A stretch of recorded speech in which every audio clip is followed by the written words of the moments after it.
Greetings, Black family, greetings, and thank y'all for tuning in to another episode of Grand Rising with Shabaka and the Chase.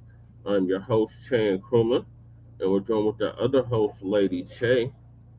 Say hi to the people, Lady Che. And we should be joined here shortly with Shabaka Sankoria, Shabaka's Black Experience Enhanced, which I'm the co-executive producer, co-host of. And on this season 10, episode 49 of Grand Rising with Shabaka and the Chase, in conjunction with the Front Line Blacc News Halloween edition, we'll be discussing several topics: the danger of Halloween, Samhain, Hurricane Melissa's aftermath in Jamaica results in heavy damage from historic storm, ex-Illinois deputy Sean Grayson found guilty of killing and murder of Sonya Massey, only second degree though. What we know about Sean Grace's guilty verdict in Sonya Massey's murder case. Cop who fatally shot Sonya Massey over boiling water found guilty. Shabaka's in the building. Trump goes nuclear, brings signature ignorance, recklessness to U.S. nuclear stature. FBAs call out Burkina Faso over citizenship scam. Dr. Arikana sets the record straight. They lied about what's really happening in Burkina Faso. Truth revealed. A warning to the Netherlands, i.e., the Dutch. Um, Ibrahim Traore exposes the hidden agenda behind foreign NGOs to non-governmental organizations in Africa. And we are based out of East Denver, North Aurora, Colorado. We give the news from a frontline and Black first perspective. We are part of the Black media and also the Black media. We have been around 5 seasons now and counting. I'm a part of the Frontline campaign. Frontline Black News being one of the first. We started back in 2020, 2021. Shabaka's Black Experience Enhanced is based off the 50th anniversary of the founding of the original Black Panther Party for Self-Defense, which just turned 59 earlier this month, and has been around for 10 seasons now. It started back in 2016, has been around for 10 seasons now. Shabaka's Black Experience Enhanced covers the Black experience from the beginning of time until 10 minutes ago. It's also part of the Frontline campaign and has recently, within the last 2 years, moved from Blog Talk Radio to StreamYard. Please make sure to like and subscribe and share the broadcast family. Please join us on StreamYard, YouTube, Frontline Black News. The links to all of our channels are in the description, including Lady Chase, the RBA, Jay Militant's with Cracking TV with Jay Militant, Koo Keezy, who does our intro track usually for Frontline Black News, the Church of Black Power, our brother out of Watts, California, who's now in Houston, Texas, and our brother Black Truth United. Signed the petition for reparations. I still got the GoFundMe for our black brother Black Voltron Reloaded's funeral memorial, which just took place this past week. So we laid our brother to rest. Davion Canty Jr., the black student expelled or withdrawn from Texas University for mocking the death of racist white supremacist Charlie Kirk. His GoFundMe is in the description. Help Greg Marcel Dixon seek justice after 10 years of dedicated teaching. A brother from South Carolina, Greg Marcel Dixon, his GoFundMe is in the description. And Lady Chase GoFundMe is also in the description. And we got copyright disclaimer under Section 107 of Copyright Act of 1976. Allowances made for fair use for criticism, for purposes of criticism, comment, news reporting, teaching, scholarship, education, and research.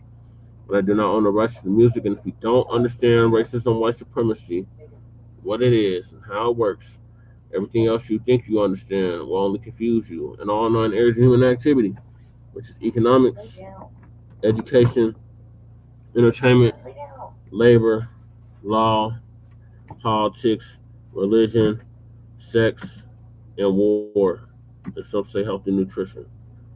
And that's by the great Nelly Fuller Jr. transition back in February of this year at the age of 96. Full ProduceJustice.com. life, full And life. Uh, hold on, Shabaka. And when you, a black okay. person, are captured by any race soldier, you must never fuss, fight, or flee. Comply and defend yourself in court. Also by Nelly Fuller Jr. ProduceJustice.com. And last but certainly not least, we got racism, white supremacy is conscious and subconscious behavior to maintain white genetic survival, to prevent white genetic annihilation. And that's why the great Dr. Francis Cress Wilson, who transitioned back in January of 2016. Opportunity, I like and subscribe. All right, greetings, Shabaka from the Mile High Income and Illegal Migrant Flooded City. How is loss of wages treating you? Okay, people is losing their money. This place is building. It's cool. The heat is finally broken. The sun is out. And believe it or not, Los Angeles was warmer a few days ago than it is here. Also, too, ladies and gentlemen, we want to mention today, we know today is Spooky Day and what have you, but it is also the 51st anniversary of the Rumble in the Jungle, where Muhammad Ali had regained the heavyweight championship with an 8th round knockout over George Foreman. Okay, a lot has changed in the last 50 years, with me being an old bastard, from witnessing it. Now,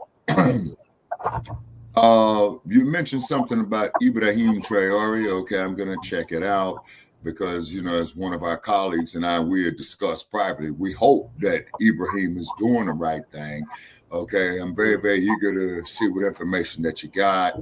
Okay, you got to stick around long enough to hear it, Shabaka. You can't duck out early. Stick around the whole time because it's at the very end. Yeah, okay, and I'm bright-eyed and bushy-tailed, like I said, was in Los Angeles recently.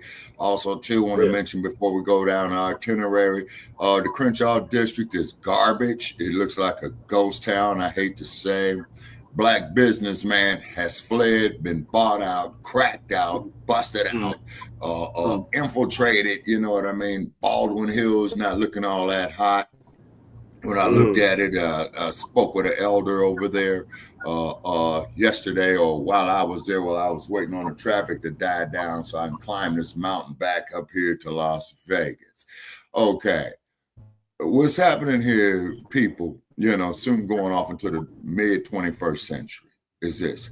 They want to erase our culture all over the planet. They want to take it out the files of history. You see what I'm saying? So this is why they keep coming to us with these bullshit alternative agendas, right?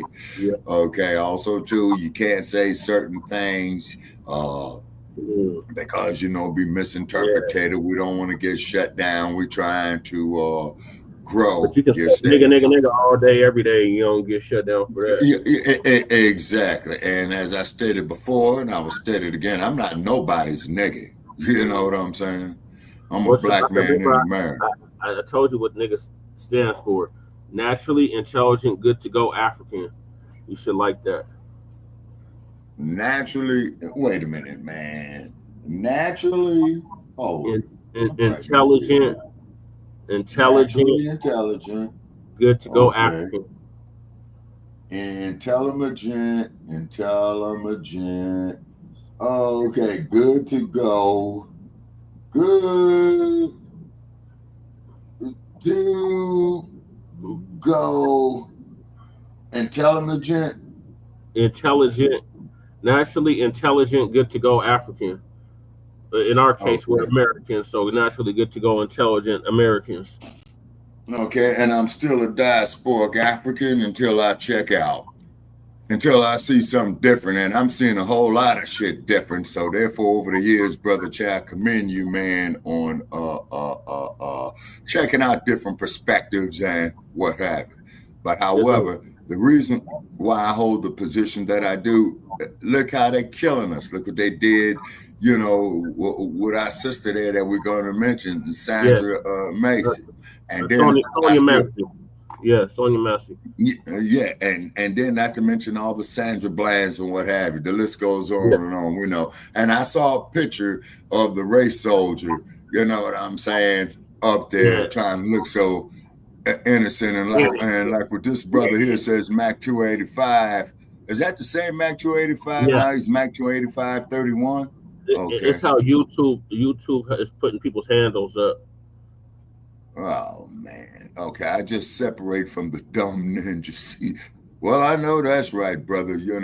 And like I said, man, and going through the Crenshaw district, man, it's all blighted black family. It's all bad graffiti everywhere, boarded up businesses everywhere. I'm talking about the black-owned businesses, that is. But you got every other damn group out there, man, making money once again off the black community, man. And our people are up there strung out, homeless. The Never homeless numbers exactly. have risen. That's what Tupac said. Never ignorant, getting goals accomplished. Yeah, yeah, exactly. Never ignorant, getting. Okay, I likes. Okay, Yeah, that's what yeah, good Tupac came point. up with. He had a whole album called "Strictly for My Niggas," and he was referring to never ignorant, getting goals accomplished. Yeah, and like I said, man, so from time to time when I do go to Los Angeles, man, I always check the old neighborhoods, man. Okay, Los Angeles, and I'm not promoting this, but Los Angeles is getting ready for the 2028 Olympics. They already are building up new buildings down there, creating new roadways. You got the damn Google cars down there driving all by themselves. You know Hey, what I mean? Matt and Twin, if y'all see Chicago West, block that broad immediately. If she comes in the chat, she disrespected our brother Jay Militant, and we just can't have that. No, ain't nobody disrespecting the crew, man. Okay, Mac 285 saying LA is majority house poor anyways. Yeah, it is, Mac 285, because the cost of living in California is so high. And then of course, here's the irony of the situation. San Francisco has a much higher cost of living than LA. And the cold part about it is that's where all of Silicon Valley is based at. So you would $800 to sleep on the floor in San Francisco. Oh, I believe it. I believe it like that Airbnb shit. You know what I'm saying? $800 just to sleep on the floor. Yes, so this is why people, we got to emphasize having our own black powernomics. You see what I mean? Because with the spending power that we have, man, I honestly, man, believe that we could break the U.S. You say all we got to do is build up of ourselves. If they pop up in the chat, immediately block their ass. Wow, off the west side of the Chi. Okay, all righty. Yeah, definitely shout out there to Jay Militant. Okay, and places like Detroit, Chicago, Oakland, California, portions of Denver, Colorado. See, we should be running that shit. But what happens is we had these sellouts. Is exactly what I see on the 5 points in Denver, Colorado. Abandoned businesses. Yeah, we just opened up one of the abandoned businesses. That coffee on the point now is Fifth Coffee. We'll see how long that stays open. Yeah, you say. So just what is it? And then with this here being Halloween today, spooky day as I call it, right? Yeah, we about to go. We about to get into that, Shabaka, about the dangers of Halloween. Okay, yeah. So I'm gonna say this here on my last opening comment, man. Then we can go on and start with the podcast. Here, if I didn't already announce. Hey, Lady Chick. Lady Chick.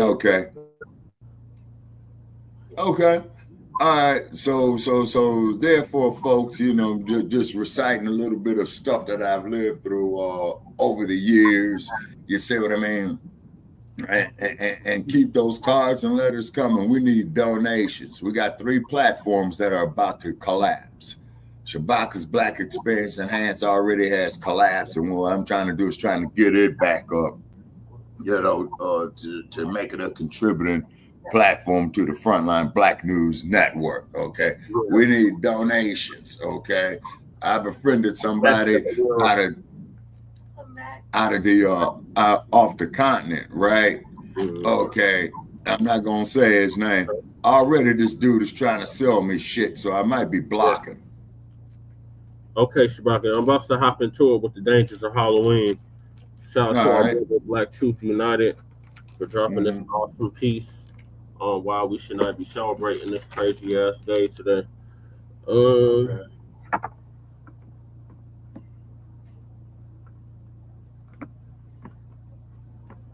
Issue. It's an extreme safety issue, which at this point cannot be ignored. Salute family and welcome back to another video. This is Black Truth Sorry, United, and today we're going to be covering the become a danger locust. of Halloween, It's also stable known as with Samhain. brothers, And but if this you've is been not watching me for a while, you know I'm going to cover the spiritual side of things. But to be honest, at this point, this quote-unquote holiday is not only a spiritual issue, it's an extreme safety issue, which at this point cannot be ignored. So even if you hate me, you hate the scriptures, so on and so forth, at least listen to this video to the end to be able to protect you and your loved ones from some of the dangers occurring on Halloween and some of the days leading up to it as well. Now, I'm not sure if I'll have time to touch on any of the other pagan holidays, but this one in particular is somewhat easier to cover due to the fact that it's pretty much indefensible. Unlike other quote unquote holidays, which are also pagan in origin, there's nothing even remotely that someone can pull out of the scriptures to justify celebrating this day. It's certainly not of God, and in fact, it's overtly against the Most High God. And you're not only playing with your spirit, you also put yourself in physical danger during this holiday. Just think about this from a practical standpoint in regards to safety. You're dressing up as something that you're not, walking around other people who are in disguises. Immediately, for anyone who even has a passive sense of danger, red flags should be going off. You don't know who you're talking to sometimes. You don't know what people have been drinking, smoking, injecting. You don't know what spirits are on them. And what's worse is if you have children because you're bringing them around this environment. You're putting yourself in a compromised condition. Then you're going around at nighttime. Depending on the area, it could be pitch black. You got your flashlight out with children around, trying to keep track of things. And then you go knock on some stranger's door. You don't know what that person is all about. Then you say trick or treat, you get some candy, which could easily be laced with poison, or have shards of glass or razor blades or whatever in it, and go to the next house to repeat the same damn process. Meanwhile, you have a whole bunch of creeps hanging around, PDF files, creeping around in a van, you don't know who's who. It's just a madhouse. People hiding in bushes, trying to scare you. You don't know what's happening. From a security standpoint, this is a nightmare, quite literally. And what you're doing is you're lowering your defenses, not just physically, but spiritually, which allows physical danger and spiritual danger to come upon you. I liken Halloween and other holidays, similar to it, to pain medication, which for those who don't know, those kind of drugs just prevent your body from picking up on the pain or the danger that's still there. For example, if your hand accidentally touches something that's hot, your natural reaction will be to jerk away because you can feel that pain. Your body's saying, hey, there's something wrong. This can leave you seriously injured. However, when you're taking pain inhibitors, especially things like local anesthetics, whether that's for an ingrown toenail or a cavity, the doctor's cutting and drilling all up in you, and your body is not sending those signals to your brain saying danger, danger. This is even more pronounced when you're like if you get a knee surgery or something, the doctor's slicing right into your knee and you have no idea what's going on because those neurochemicals that should be interpreting pain are inhibited. Similar to that on Halloween, things that you normally never do, things that would normally raise a red flag, are all of a sudden okay. Let's just use children as an example. On any normal day, you tell your child to stay away from devils and demons and vampires and witches and all that kind of stuff. Yet on Halloween, all of a sudden all that's okay. Follow me here. On any normal day, you tell your child to be home before dark. But on Halloween, you wait until it gets dark before you go out. On any normal day, you tell your children, hey, don't go knocking on strangers' doors. On Halloween, you say, oh, go knock on these strangers' doors. On any normal day, you tell your children, don't talk to strangers. On Halloween, you say, trick or treat, and typically exchange a few words with strangers. On any normal day, you tell your children, don't take candy from a stranger. On Halloween, you tell them, take candy from a stranger. On any normal day, you tell your children to be themselves. Don't try to be someone that they're not. On Halloween, you tell them you can be whoever you want. You can play dress up and play pretend. You see what I'm talking about? Just everything is turned upside down. And when you are following these practices, no matter how innocent they may seem, you're opening yourself up to dangers, not only physical dangers, but spiritual dangers. So now let's get into the spiritual aspect, which should not be ignored. Halloween is all about witchcraft, demons, evil spirits, demonic worship. And let me point this out before I continue. For those who don't know, witchcraft is real. Yes, I said that. Witchcraft is real. Magic, witchcraft, necromancy, sorcery, all of that's real. Not according to me, but according to the Bible. And I'm about to prove that real quick. Many of you know the story of Moses saying, "Let my people go," and so forth. But many skip over the fact that the sorcerers and magicians were able to replicate many of the things which the Most High God told Moses to do. One of them being turning the rod into a serpent. Let me read this real quick for you. "When Pharaoh shall speak unto you, saying, Shew a miracle for you, then thou shalt say unto Aaron, Take thy rod and cast it before Pharaoh, and it shall become a serpent. And Moses and Aaron went in unto Pharaoh, and they did so as the Lord had commanded. And Moses cast down his rod before Pharaoh, and before his servants, and it became a serpent." Verse 11. Pay attention. "Then Pharaoh also called the wise men and the sorcerers. Now the magicians of Egypt, they also did in like manner with their enchantments. Witchcraft is real." Verse 12. "For they cast down every man his rod, and they became serpents." But look at what happens here. "But Aaron's rod swallowed up their rods." Pause. So what you'll see throughout the Bible are plenty of examples of evil demons, devils, which are able to have some power, but none of that is above the power of the Most High God. And this is a perfect example. Let's continue reading, because not only did the magicians replicate this miracle from the Most High God, they also replicated the turning of the water into blood. Yes, many of you missed that part. They also replicated the plague of the frogs. So they were going plague for plague, up until they got to the lice, ironically, which the magicians tried to but could not replicate. And this is what they told Pharaoh. Verse 19, "Then the magicians said unto Pharaoh, This is the finger of God." You see, these magicians, while they did have power, recognized that their power was nothing in comparison to the Most High God. They knew the difference. And Pharaoh's heart was hardened, and he hearkened not unto them, as the Lord had said. And then after this point, the magicians don't even attempt to replicate the plagues of the Most High God, proving that he had power over any witchcraft that they may have had. But this is proven. And for those who don't know, a lot of these pseudo-European religions and pagan gods originate from the gods of Egypt, lowercase g. So this is deep. But yes, witchcraft is proven in the Who wants Bible. to load Don't up even get me tight? started on the various examples of evil spirits, demons, and Is that devils Brother throughout the Damien? Old Testament, Who wants to load, including when Brother Saul Damien? was cursed with that evil spirit in the Apocrypha, as well as in the New Damien Testament, Reeves in the one of the building. most famous examples being Legion. But there are various others. And here's another tidbit: a lot of times when people had physical conditions or mental conditions, those were a result of the evil spirits that were upon them. Oh, In order for them to be meditation. cured, All that right, spirit Damien. would have to be removed. And of course, this continued on well after Christ, which is part of the reason why Christ commissioned his apostles to cast out devils. How could you cast out something that didn't exist? And I could read tons of other scriptures that would prove this point, but we're going to leave it there for now. Even though the Bible proves that witchcraft is real, that doesn't mean that we ourselves are supposed to participate in anything dealing with witchcraft. In fact, it's strictly prohibited. Let me read this to you. This is Deuteronomy 18. "When thou art come into the land which the Lord thy God giveth thee, thou shalt not learn to do after the abominations of those nations." This is when the children of the Most High God, which would be us, entered into the choice land of Israel. The land was contaminated with all types of abominations, and part of the abominations included the witchcraft. Let me continue reading. "There shall not be found among you anyone that maketh his son or his daughter to pass through the fire." This was a wicked practice, typically with the pagan god of Black, but there were other pagan gods that required child sacrifices, and you're going to see multiple examples of that in this video. But let me continue on. "Or that useth divination, or an observer of times, or an enchanter, or a witch, or a charmer, or a consulter with familiar spirits," not supposed to deal in those things, "or a wizard, or necromancer." Necromancy is the communication with the dead, a common theme of Halloween, and also Dia de los Muertos, which is one day after Halloween, by the way. But I digress. A little too deep for this video. Let's continue on. "For all that do these things are an abomination unto the Lord.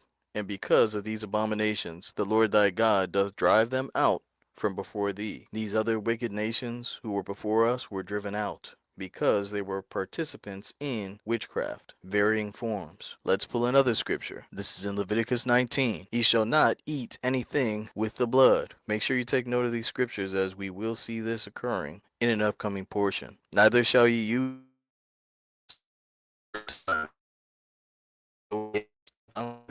that." That's with witchcraft. To verse 28. flesh, for the on you, I am the Lord. Blood sacrifice.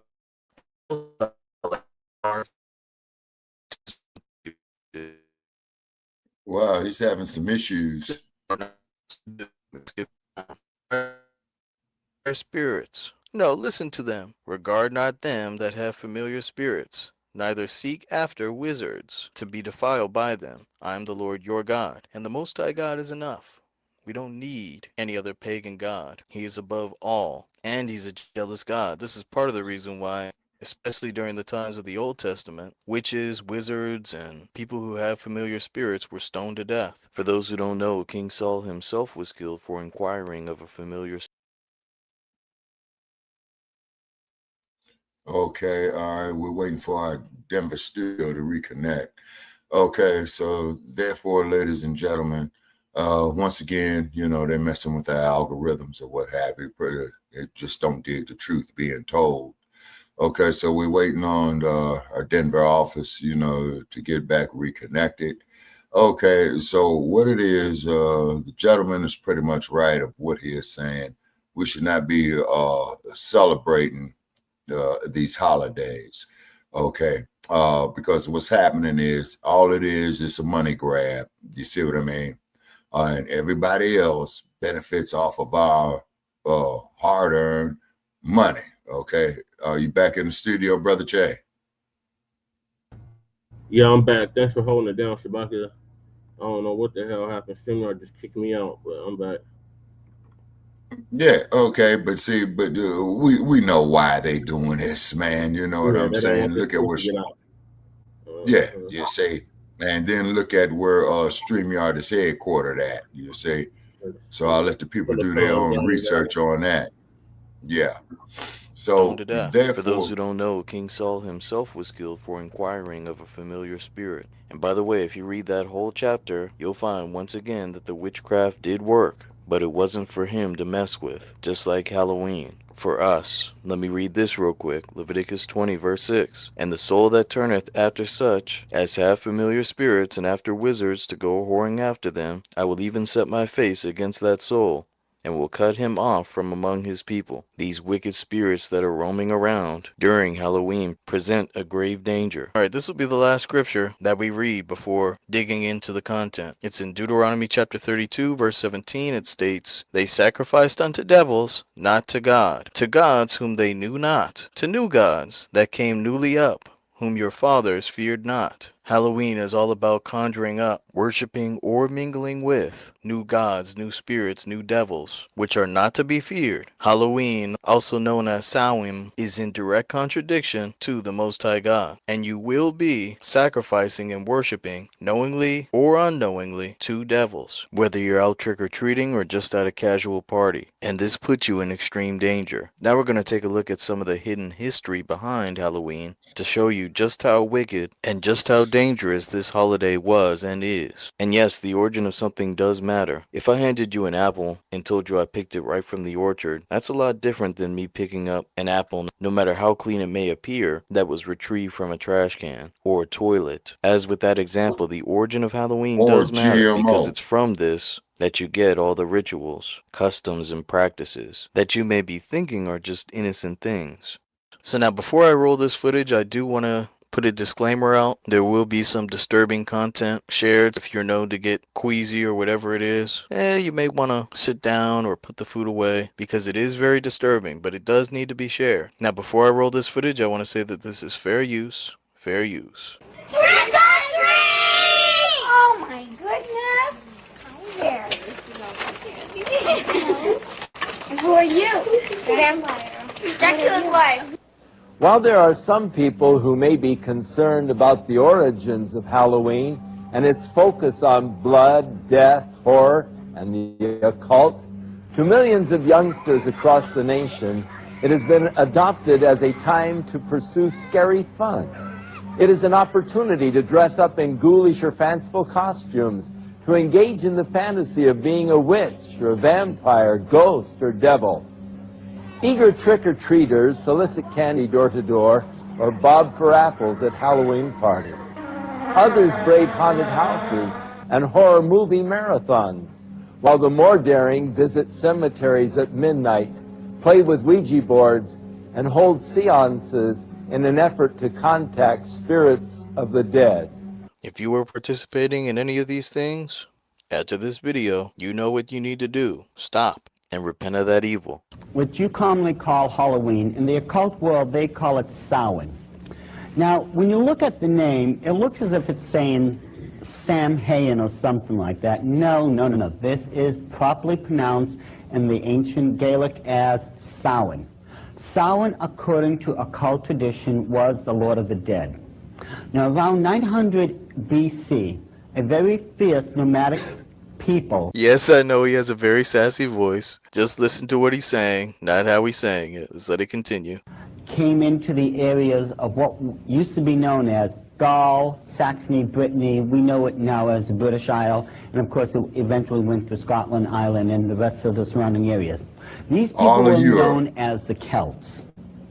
Now, the Celtic people, they were so fierce and so barbaric that twice they held off the famous Roman legion and extracted heavy tribute from Rome itself. They literally held all power from 900 BC to approximately 900 AD in that area. The Celtic Lord of the Dead, Samhain, is just another name, Samhain, for Nimrod. You study all the myths, all the occult myths of Samhain. He is also a stag god.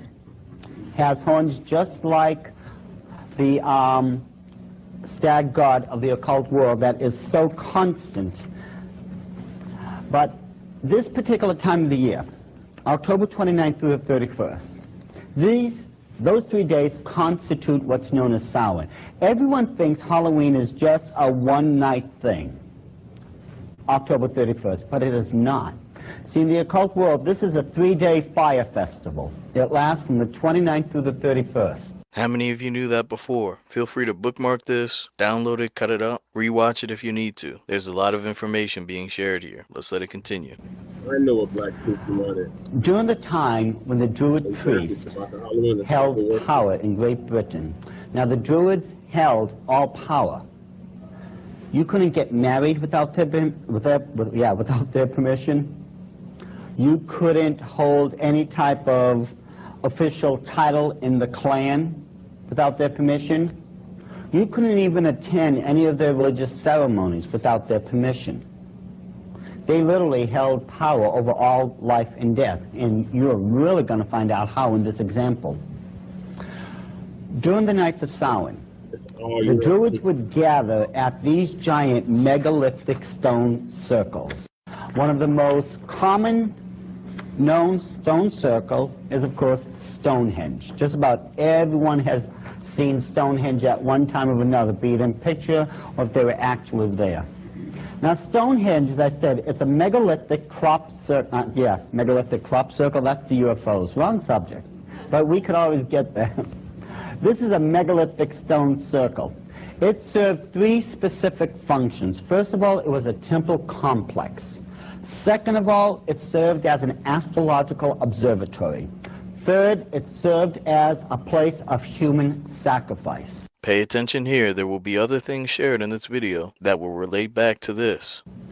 Archaeologists have already unearthed, underneath Stonehenge, over 4,000 human skeletal remains. And that's just Stonehenge. There are hundreds of these throughout the British Isles. I guess this is that great white culture that we keep hearing about that they want to preserve. Just degenerate and demonic. Let's let it continue. This one, believe it or not, is small compared to some of the others. The one in Avebury is over a mile in circumference. This is just a small one. And there's over 4,000 dead human sacrifices underneath it. You multiply that by X amount of hundreds of these stone circles, and I think you'll understand what the Druids were all about and why they were so greatly feared by the common folk. During the time of Samhain, the Druids, in this example, they would meet at Stonehenge. They had a giant cauldron, a black pot. that they would fill with what you would best understand as an apple cider-like substance. I'm showing this to you all because a lot of the things you may assume are innocent and well-meaning have a much deeper satanic origin. Let's let it continue. They would light the pot, and then all the Druid priests would go out throughout the countryside. They would go to various mansions, to castles, to people of nobility such as the earls, marquises, dukes, what have you. They would walk up to the front door of these places, and you want to know what they would yell out? Trick or treat, exactly. The more you dig, the more you find that a lot of the things that you may have once seen as innocent are downright demonic. Let's let it continue. Now see, trick or treat is a two-part expression that literally sent waves and waves and waves of panic throughout the people who ever heard it. You see, if the Lord of the Manor cooperated with the Druids, he would take one of his own servants or one of his own household members, someone of his own family, and pass them over to the Druids to be used as a human sacrifice offering that night. No, family, this is not made up. Feel free to do your own research. The more you dig, the more filth you'll find. Let's let it continue. The Druids would leave you a treat for your cooperation. They would take a pumpkin that was previously hollowed out and filled with human fat. They would leave it on the front doorstep and light it. This served as a water protection from all the demonic forces that would be unleashed that night. This is real, family. Witchcraft is real, and these things were stuffed with human fat. Just sickening. Let's let it continue. Now this is where we get into the trick. If you did not cooperate with the Druids, they would take blood from a dead body that they had actually been dragging around and paint the six-pointed star with the circle around it. This is known as a hexagram, from the Latin hexer for six. This is the foulest, the most evil of all the symbols in the occult world. I don't care what anyone else tells you. You need that symbol if you're going to summon a demon to this plane of existence. Now where have I seen that before? Just asking for a friend. The Druids would paint that in human blood on the people's front door. Someone would die between those nights because of the demonic forces that were summoned. This is not a joke, family. This is life or death. These forces do exist, and when you're celebrating Halloween, you're playing around with the occult. 4 or 5 hours later, the Druids would all return, in this example, as I stated, back to Stonehenge. Once they got back to Stonehenge, they would take these people and put them in these cages. One particular cage is of great interest. They would take those wicker reeds. Remember how we had talked about those before, how the Easter egg landed in wicker? And it's a very, very durable material. What the Druids would do a week before Samhain began, they would send the Celtic warriors out throughout the countryside where they would gather up thousands of these wicker reeds. Once they brought them back, they formed a giant wicker man. The wicker man looked something similar to this. It stood approximately 25 to 30 feet in height and was just intercrossing wicker reed to where it formed the effigy of a human man. No, family, this is not made up. This is well documented. Let's let it continue. This would usually be 2 to 3 levels in height and have cages running throughout it. The Druids, once they brought back all the human sacrifice offerings from trick-or-treating, they would throw them into those cages and tie them. Now, if by some chance they ran out of space in the wicker man, they had these regular square cages made out of wicker that they had set aside just in case. Now, this is where the Druids now would have their version of fun. You know what that means. This is white culture. This is what they're telling us needs to be preserved. Let's let it continue. They would take approximately 12 prisoners, Brother Chase, who were going to be used as human sacrifice offerings, and line them up in a single row in front of that cauldron. They would take an Should I apple, share the throw it link for into the this cauldron, and episode? say, if you can take that Yeah, share the in video between your link. teeth on the first try, Okay, the video you link. will be set free immediately. Who would do Okay. that? Raise your hand. Okay, tell me, Try to grab that apple specify in in the between their chat room, teeth if you so would, that they could be please. set free. Who would do it? Raise your hand, please. There's only Or one you can put the problem, link though. in the chat room and I'll copy and That paste it. cauldron has been boiling away for 4 to 5 hours now. The boiling temperature of liquid is 212 degrees Fahrenheit. Now, who would do it? No volunteers? You? You know, you'd be the only one then who would have a chance of living. You see, if you didn't try for it, you were going to end up as a human sacrifice offering anyways. This was your only way out.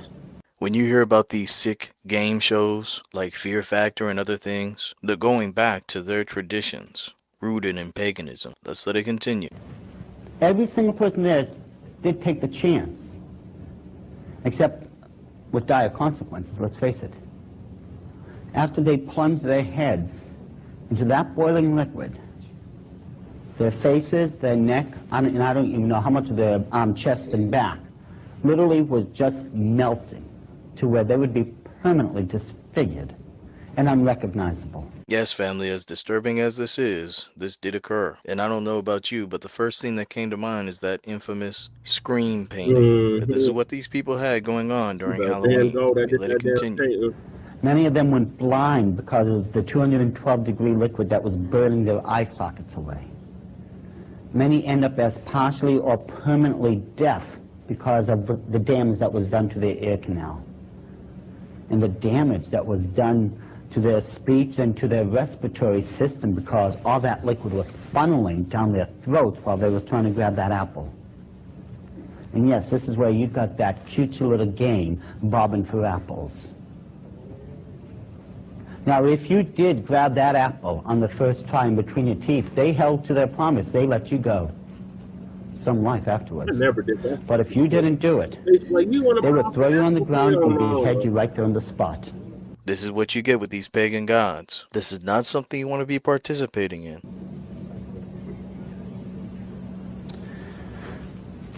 Samhain is the highest night of human sacrifice on the Illuminati's calendar, and the reason it is because this is, at this time of the year, what's known as a crossroad. It ends the old year and begins the new one. Now, all crossroads in the occult are sacred. Another example would be where the beach begins and where the beach ends and the ocean begins. That's a crossroad. That's considered a sacred spot. All crossroads are sacred. Now, during this time of the year, it is believed that those souls that had died from who knows how long ago, because the veil that separated into third and fourth dimension are supposed to be at their thinnest, those departed souls can cross over and visit their loved ones for the night. Now, he's about to go into this, but it's not necessarily just loved ones. There could be enemies. There could be demonic spirits on some We Are Legion shit. You're putting yourself in danger being around this mess. But nothing guaranteed that these spirits would be benevolent. In order to keep these spirits in line, the Druids came up with these hideous masks and decorated their robes with all types of occult symbols to control these demonic spirits, if you would. And you know, this is where you get your costumes for trick-or-treating from. Let's face it, it comes straight with the mask and the outfit to this very day. This is Halloween, also known as Samhain. Now, you may be saying, okay, fine, Black Truth United, fine. You've proven that this is what Halloween was back then, but there's no way this kind of stuff is going on today. That's all in the past, and you'd be sadly mistaken. What you were hearing about in that previous video is far from over. It's still happening to this day. And before I start, once again, content warning, very graphic. Viewer discretion is advised, and fair use. Glenn Hobbs was initiated into a satanic coven as a child by his grandfather and continued participating for many years. This is that satanic, so-called white culture that they want to preserve from generation to generation. Let's let it continue. I recently asked Glenn about his involvement and the importance of Halloween to the occultist. Well, my involvement in satanic worship I was involved in it as a child. Of course, I was a generational Satanist, what they call a generational Satanist, and what that means is that my family was involved in it and their family before them. Now, my earliest rememberings of Halloween and some of the things that were involved it was a very dark time for me as a child. It was something that Look at the shifting of this guy's eyes. Hopefully I'm not the only one who noticed that. Let's let it continue. I didn't enjoy. Glenn, could you tell us about your involvement in any rituals at Halloween as a child? There was another little girl that was involved in the occult with me, and her name was Becky. Now, Becky was a different type of child. She was blessed to be a sacrifice. I was being blessed to be a high priest. Becky. Where she was Why am I blessed, not surprised? Born into the coven there to be a sacrifice. No, family, this is not made up. This video came from likely the 90s, and he's telling you that this human sacrifice nonsense was still going on, and is still going on today. Let's let it continue. Now, we were in a ritual where we were married together. It was a marriage to the beast. This is literally what's going on. This is some sick PDF file behavior, marrying little children. And what you're about to hear is even more disturbing. Trigger warning. Don't say I didn't warn you. And me and the little girl were married together, and there was a lot of sexual abuse that took place, and a lot of blood that was spilt over us, joining us together. Yes. This is what's going on. Sick demonic PDF files. R-wording little boys and little girls. Throwing blood and guts over them. Sick demonic filth. Let's let it continue. When do Halloween rituals actually begin, and what is the ultimate purpose of Halloween? Well, the ritual that I remember the most clearly began about the end of September. Me and the little girl, the one I mentioned named Becky, the abuse was very concentrated at that time. We were taken into several rooms where our clothing was removed. We spent the next couple of weeks in a kind of a shack where a lot of rituals went on, where a lot of animals were killed. They summoned Lucifer and his spirit to come and possess me, and so that I would be blessed to take over the position of the high priest at a certain point in time. Now, family, Brother Church, who if you're not subscribed to, I highly recommend subscribing to him, recently released a video called The Nabisco Bunker, in which these very same kind of things were occurring. The only difference is, from what I could tell, the SA victims, who were children, were kept for a longer period of time. And this is happening all over the country. This is why if you follow me on social media, sometimes you'll see me reposting flyers from the Black and Missing Foundation, as these kind of sickos would want nothing more than to get their hands on our children. And Halloween is a perfect time for them to target our children. Now, of course, they'll also target homeless people and other vulnerable populations, but they mainly go after children. And if you want to know why, as sick as this may sound, in the occult, the more quote-unquote innocent the victim, the more satisfactory for their pagan god. And also, I want you to think back to that abortion video that I did a little while back. In it, I mentioned the pagan gods that lust for the blood of the innocent. But I digress. As I was saying, Halloween is the perfect time for them to go after children. Even if they can't get them physically, they can spiritually corrupt them. Just think about it. When there's a lot of commotion, darkness, disguises, damn near everything is in their favor. Don't give them that opportunity to victimize you or your family. And if they can't get ours, they'll turn to alternative forms of child trafficking, such as the ones that the Biden administration released with unvetted sponsors. They need a constant supply of victims for SAing. Hell, how do you think Epstein and others like him who haven't been in the spotlight, but who are still operating to this day, are getting away with it? They have a constant supply of what they consider merchandise. And the sad thing is, sometimes the children who are captured are not only SA'd and tormented repeatedly, they're also unalived, like with this case. Let's let it continue. Now, Halloween night,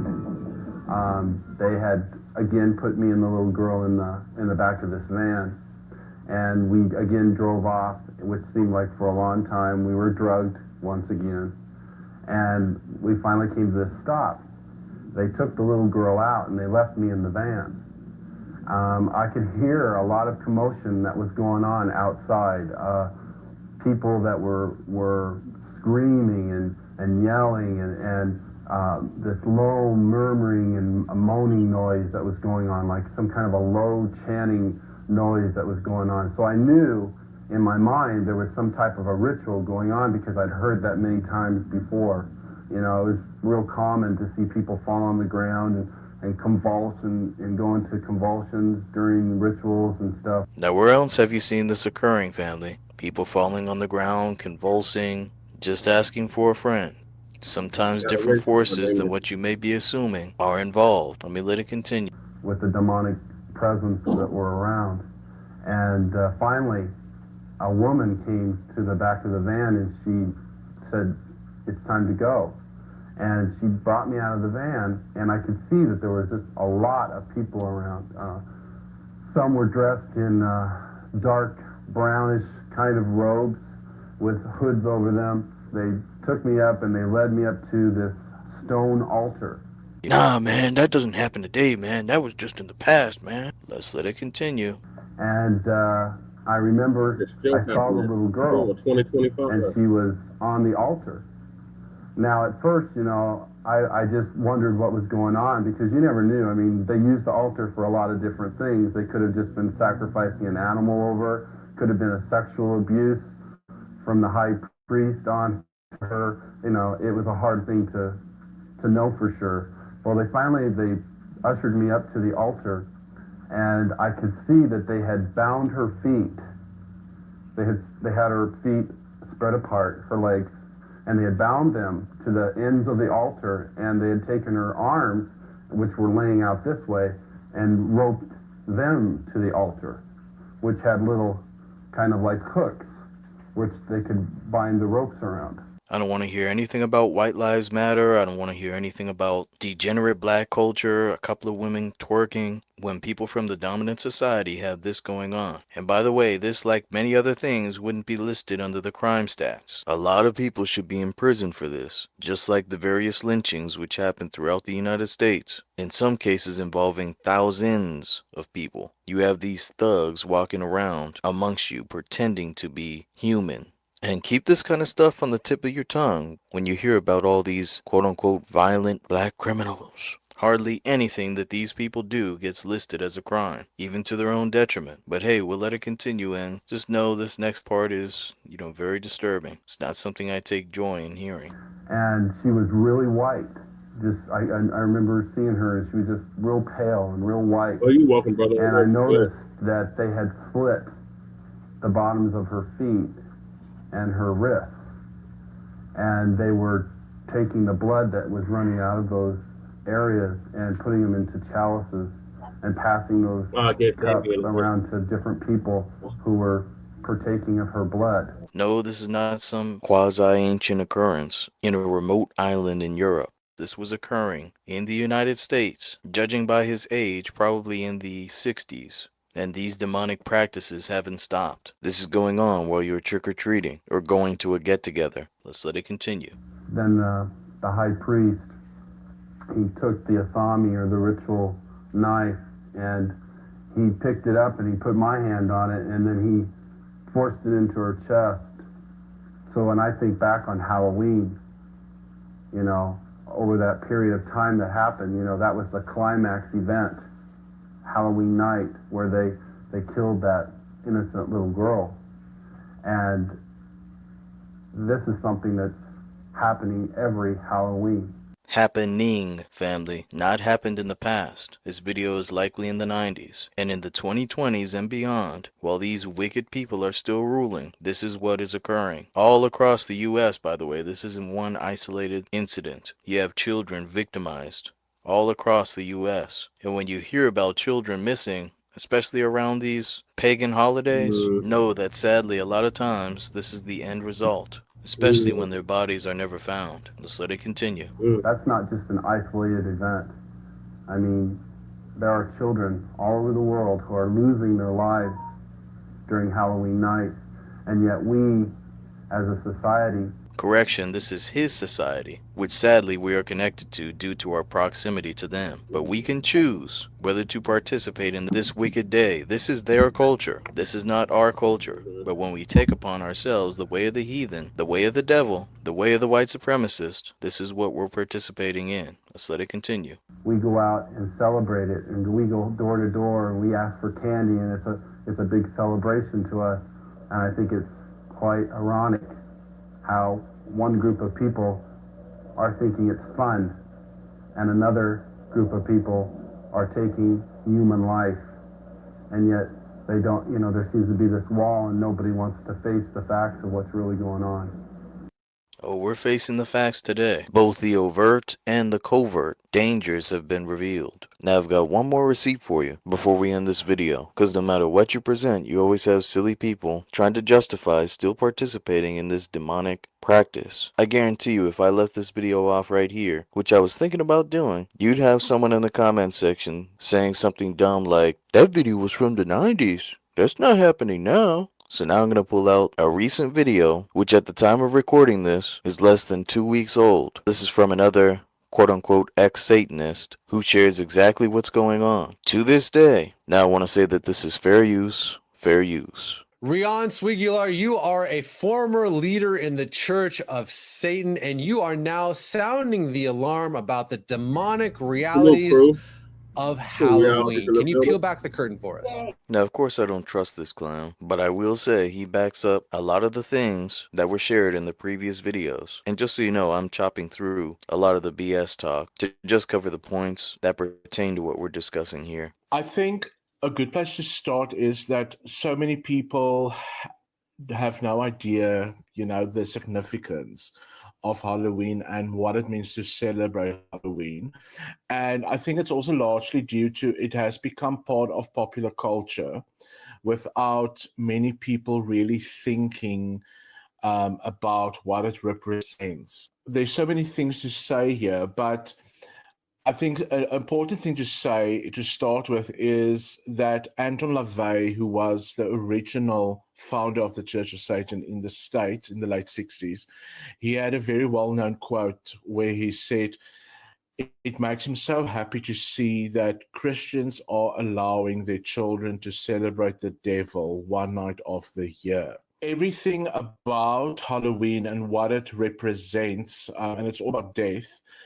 So first and foremost in that context, but if we take it to the satanic context and why it's such an important day on the satanic calendar, and also the fact that it is the day of the year where there's the most human sacrifice around the planet. This is not in the 60s. This is in 2025 at the time of recording this, and on into the future, the day in which the most human sacrifices occur. And quite often in or during Halloween, All Hallows Eve that evening, is also when people climb the ranks in the occult and in Satanism by practicing and by doing certain things. He's of course giving the milquetoast version of what we heard in the previous videos, but just know that those ceremonies we heard about have not gone away. This is exactly what they're practicing all across the US. So we have an atmosphere, a spiritual atmosphere of the celebration of death and the revels of death. And it is because people have become despondent, people have been desensitized through the media and through various things about the occult and the realities of Satanism and things that's going around in the world globally. Therefore, a very easy way to desensitize children to things like death and demons and gargoyles and you name it is something like Halloween. Listen to that word he used, desensitize. You don't want to desensitize yourself or your children to these demonic forces by actively or passively participating in this wicked holiday. Now listen closely to this part, as he's going to reveal yet another reason why you don't want to be celebrating, publicly or privately. And then furthermore, if we think of a neighborhood or an area where there is a few homes that is celebrating Halloween, that whole perimeter becomes a satanic ritual by definition. Exactly, So Damon. it is like a hot spot for demonic activity, and you are opening doors to the dark side of the spirit world when you are doing those things and engaging in those celebrations. Remember what we read in the scriptures. These forces do exist. They are real. Do not take these words lightly. Let's let it continue. It doesn't stop at, it's as simple as a home gets decorated with skeletons and there's candy that's handed out to children.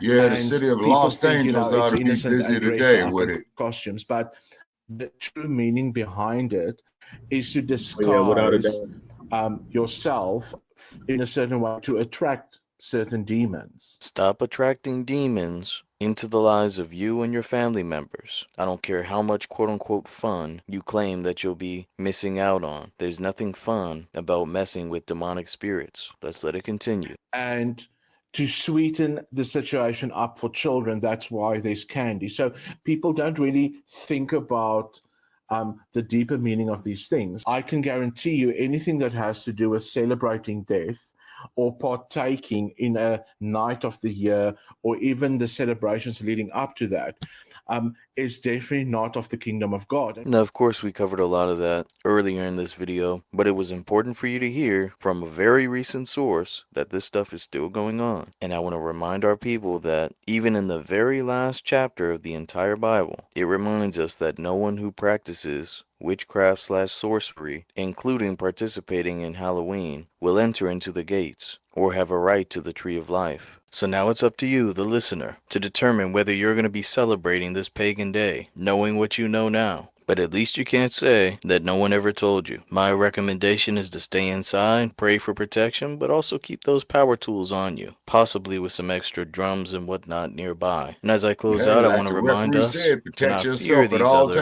pagan times. gods and witchcraft, but to be aware of them and protect your soul and your spirit from them.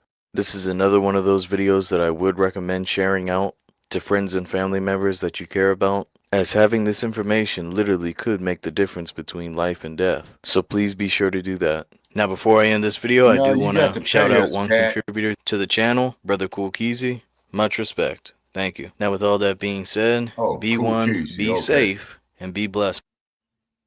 He got a pass. Brother I'm Cool like, Keezy. throw him out, Debo. Throw him out. I just shared his content, and Kukizi is the one that does our intro track for the Front Line Blacc News.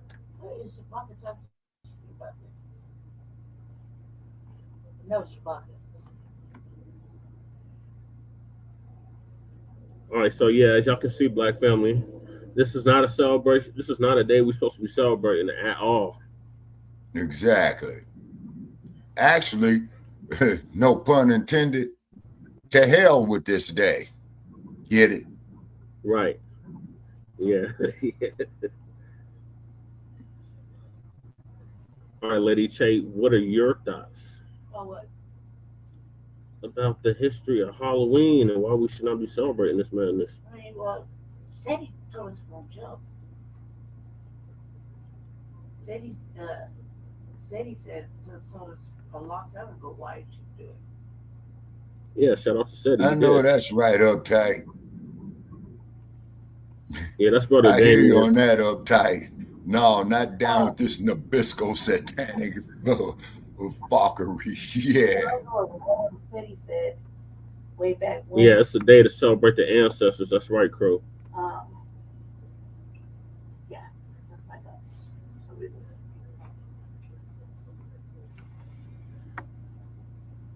All right, Shabaka, what are your thoughts? Okay. My thoughts is with this day today called Halloween, to hell with it.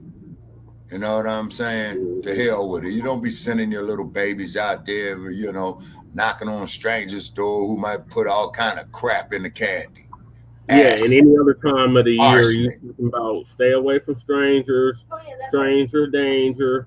Yeah, go ahead, Lady Che. You gotta get your stranger danger and. Yeah, that part. This is just another day of confusion, I think. mixed messages. Just like what the brother said, you know what I mean? But we tell them not to talk to strangers. Yeah, then they go knocking on doors to strangers. Talking about you Yeah, can't be outside. exactly. Then they go ask for kids. You know what I mean? And it's just like how you said. Um, it's mixed messaging. A lot of things is now that it kind of hit differently when you get older. Mm-hmm.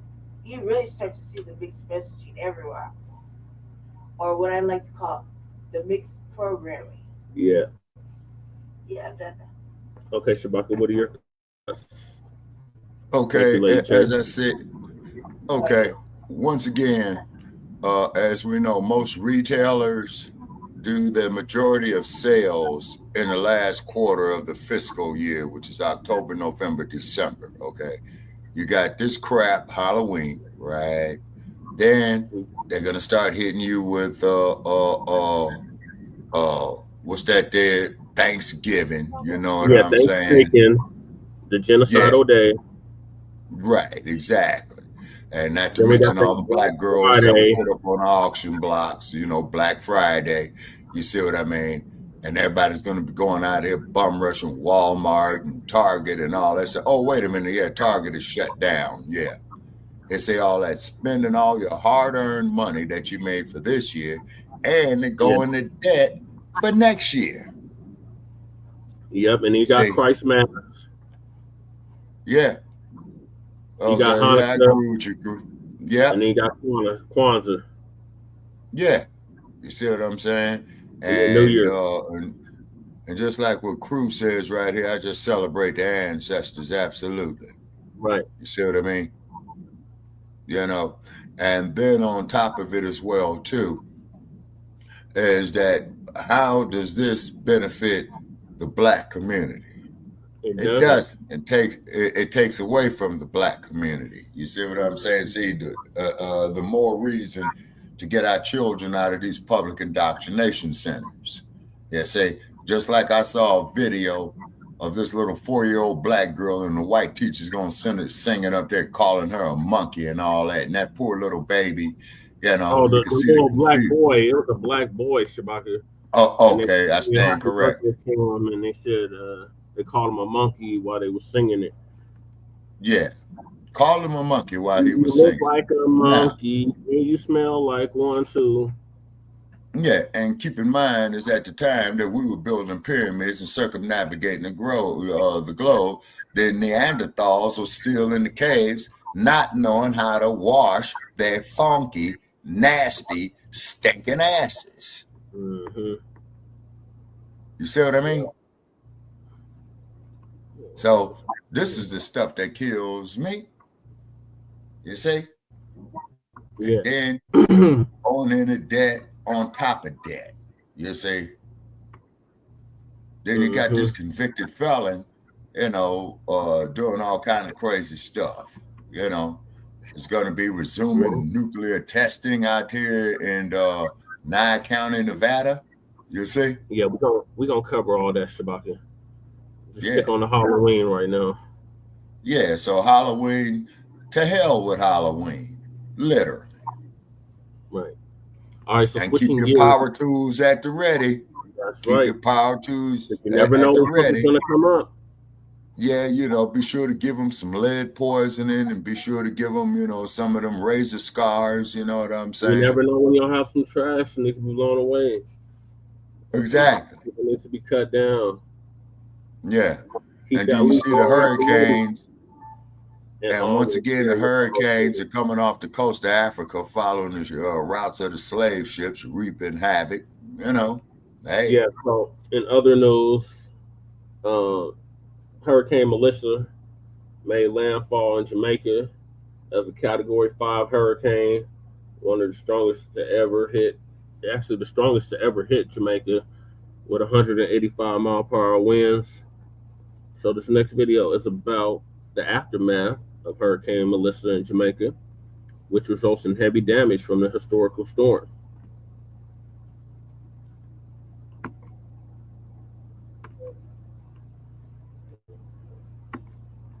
So that's what it looked like when it was going over Cuba.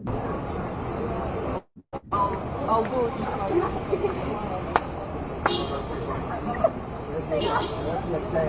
South Allentown stuff about too. Little push is FBA B1 boycott North America.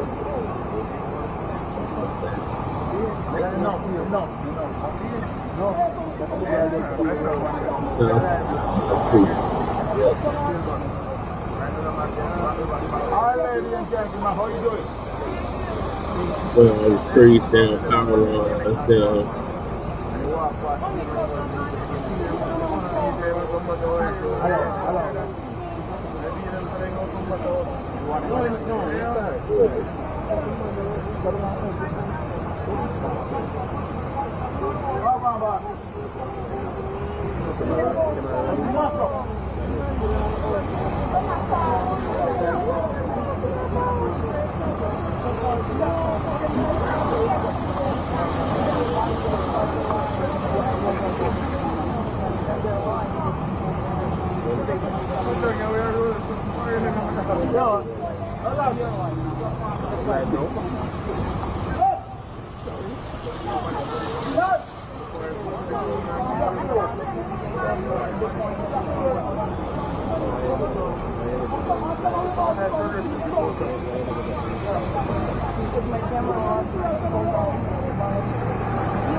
I gotta share it. Hold on. All right.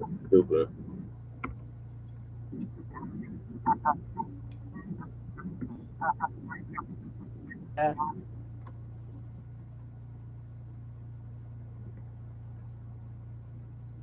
Shout out to Lisa Cabrera. She's gonna give us an update on what. Shalom, family. Good to see you all here. Hope you're doing well. Well, we're going to get a good view of Jamaica after, and this is from a helicopter. So they do a flyover, and Yes, that's right. It is so devastating. I don't see how they're going to ever be able to rebuild that island again. I don't see how they're going to do it. About 40 years. It is just too extensive. Maybe if it was just one area of the island, that's one thing. But when it's the entire island, and you just when it was coming through, it's really not that many Jamaicans in the world. Jamaica. It really isn't. And I said Jamaica about to get wiped off the map. They just don't. I don't even think that amount of work. You don't even have the manpower. You would need outside help, a lot of outside help to come in there and spend the next couple of years rebuilding everything. All of that experimentation. And it's going to take billions of dollars poured in there. And unfortunately, we know these rich people are vultures. See, they'll see that as an opportunity to buy up a bunch of property and push those people completely out.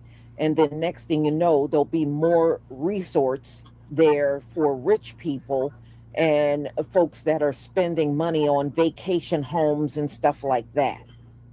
So, they did that in Hawaii when, remember when they had that fire in Hawaii and it was right by the water? I said, boy, the Most High got a sense of humor.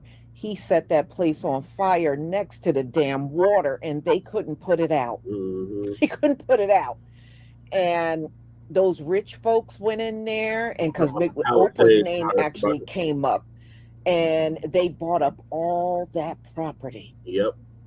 I heard a Like I Mexican knew they man And would. if you think they don't have their eye on Jamaica, that tropical weather and, you know, those sandy beaches and everything, yeah, they got them their eye same on beaches that they wasn't place. allowed And on. you can best believe they'll steal that property. Those rich folks will steal that property right from under those Jamaicans. They wouldn't even allow them Jamaicans on them beaches. So we shall Exactly. see what happens, but it's not a good situation for them. All right, let me go ahead and share my screen so you can get a good glimpse of what it looks like in the aftermath. She's going to show us the drone aerial view. Give me a 1 if you can see my screen. Complete devastation. I ain't seen nothing like this since Hurricane Andrew and Katrina. Funny you should mention Andrew. Thank you. Thank you. All right, hold on one.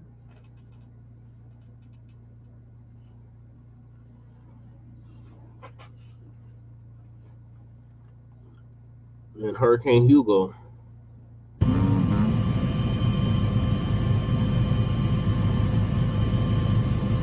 It was that complete devastation. Complete utter devastation.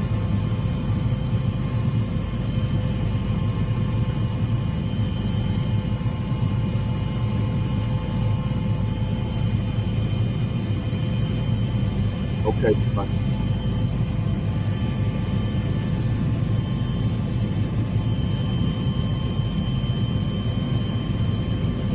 The damn tornado hit the whole island. Yep.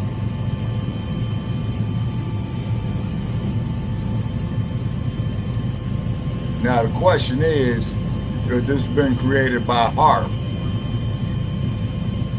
Yeah, rumor has it. HARP has something to do with this.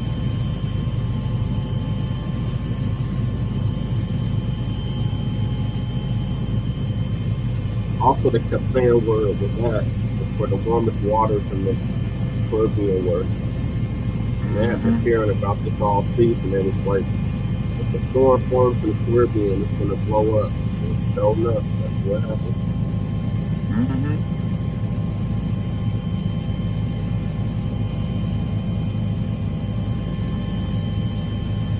It was complete devastation.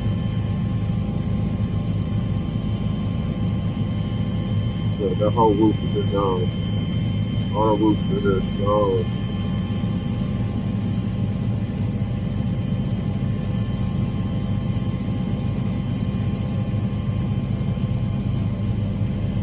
Flooding.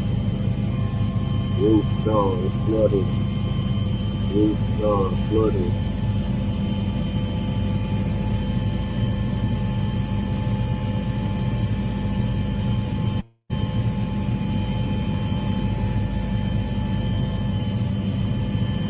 Trees just gone. More roofs just gone.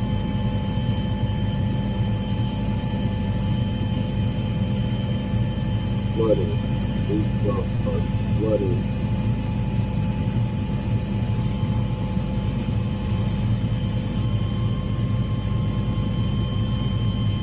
I think we're looking at Montego Bay and Black River. Yeah.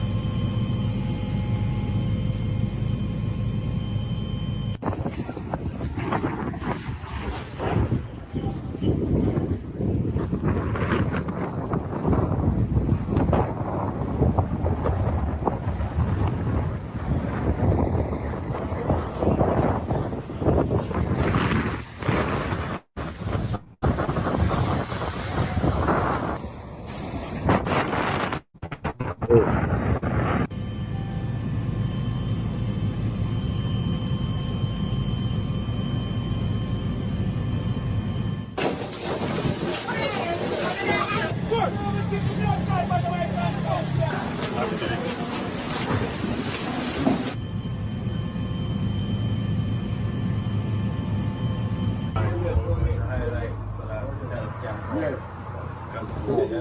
have no roof whatsoever.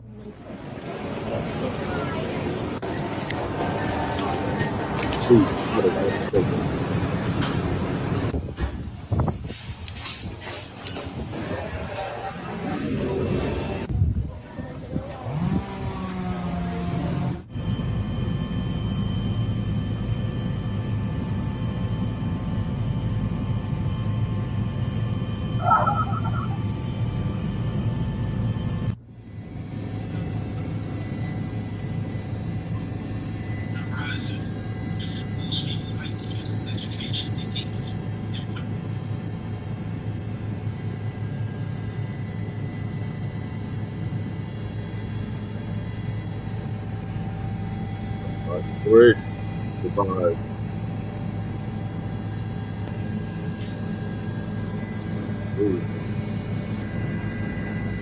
These are all touristy areas, completely wiped off the map. Yeah.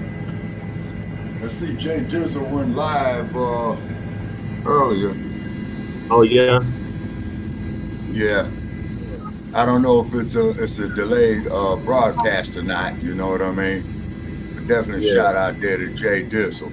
You know what I'm saying? Yeah. But see, we're looking at this devastation right here. Now, you know what's going to happen, right? Okay, you're going to get all these damn investors. Going to come in. Yep. Yep. All those investors. The Clinton Foundation is going to come in. Yeah. You also the human trafficking going on. Oh, yeah. And then the real estate agents will come and buy everything. Exactly. And I wouldn't be surprised these homes, through this weather manipulation that they didn't do that on purpose to do just that. Coast over years. They took just hours to destroy. Battered by the tidal surge and brutal winds brought ashore by Hurricane Melissa. Satellite pictures show the island's bright tropical colors vanish. And this is why. As power and mobile phone signal return, more videos are emerging of what it was like to live through the strongest storm to hit Jamaica. The views Jamaicans have long looked out at, now transformed by Mother Nature. Very few houses are untouched. Homes are no longer able to provide shelter. And those trees that are still upright stand bare, not from a change in the season, but because winds have stripped them of their leaves. As Melissa moved across the Caribbean, Cuba was also in her path, where the boundary between land and sea no longer exists. In Haiti, flooding has killed and left others trying to survive in camps after fleeing their homes. We will have to drain the water if it stops raining. We need to be able to organize ourselves because it's damp in here, and that's not good for us. We'll get sick, this woman says. Hurricane Melissa is now called a storm because she's losing strength. This is who felt her force and must now try to recover from it. On my bar, my stuff is on the roadside, man, and that's my bar. And my house over there, all the roof's gone, the bed is swimming, everything. I cannot believe what I'm seeing right here. If you can see in Jamaica, this is no more Jamaica. This is a sad place. We don't know where to turn right now, right? All my stuff here, my kids, me, everybody outside on the street, right? We don't have anywhere to sleep tonight because guess what? The house gone, beer water inside of the place. My bar also, everything here, my liquors, everything over there, my fridge, everything, my tables, everything are gone. I don't know where I'm standing right now, right? So I need some help to do what I have to do, right? So I don't know what's going to happen right now because majority of we don't have nothing. We're starting from somewhere to nothing, and right now we have to start all over. We don't know where we're going to start from, but we have to try to do what we have to do. We don't know what we're going to do. We need a lot of help here on the rest of the house of Seba. Yeah, so The light post turned on the whole of the camp, blow down complete everything. So we need some help, fast emergency help right now. And it's devastated. The entire sea course is basically damaged. A lot of houses have been damaged also. I would say 3/4 of the houses on the sea coast have lost the roof. And all repair basically going to need here. We need the rescue assistant right now. On this side of the island. I know it's going to take a time, but we're going to try to help ourselves as best as we can. But we're asking for assistance, like sorry from the government. You send a truck or something so we can start help ourselves. But no life lost, and that's the greatest.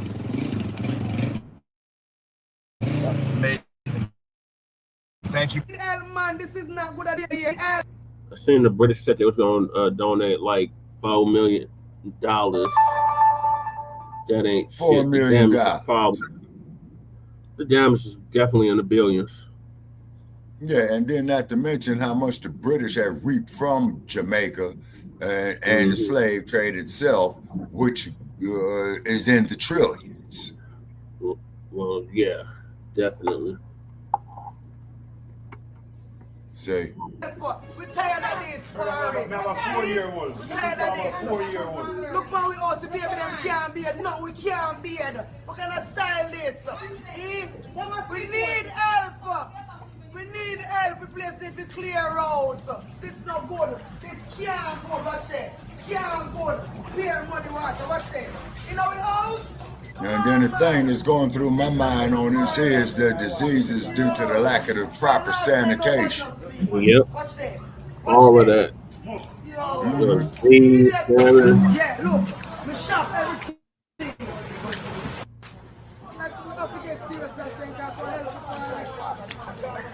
Critters in the water. Oh yeah, critters is pissed. Gonna have some critters. So it's gonna be lots of power. Yeah. Hey, this way. They said 70% of the island is out of power. This way. And then not to mention the sanitation factors. Right. Say, you go sit your ass on the toilet to shit, man, you might have a snake coming up there getting ready to bite you in the ass. Yep. Literally. Oh my lord. Yeah, that house is completely destroyed. This said way. Oh shit, he did just go. This said way. We need help to take them out. They no good. He got a premiere. I'm gonna walk back out, okay? But thank you for showing me this. And you can tell the reporter wants to hurry up and get the hell up out of there. Yeah.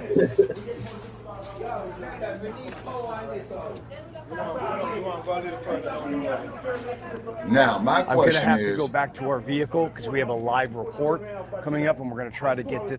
Okay, and my concern is the elderly down there. What?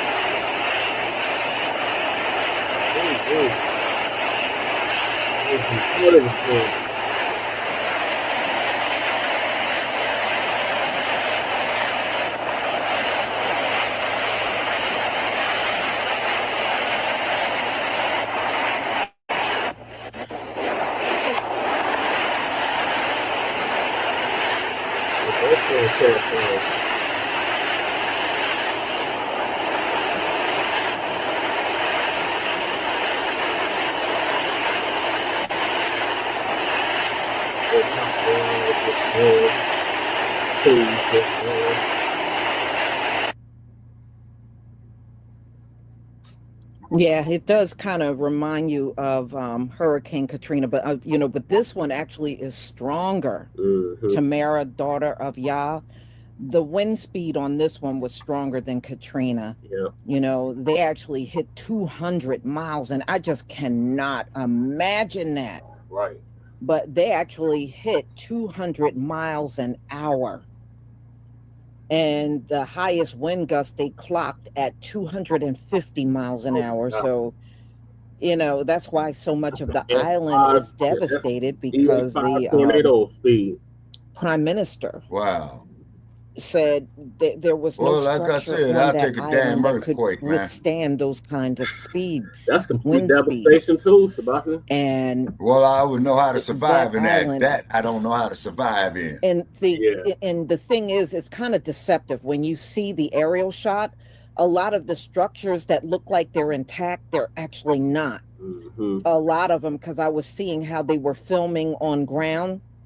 A lot of the structures that may still have a roof on them, the windows are all busted out. And all the water and debris and mud is inside of those buildings. So it may look like they're still standing and look okay, but actually they're not. Those structures are not okay at all. Right.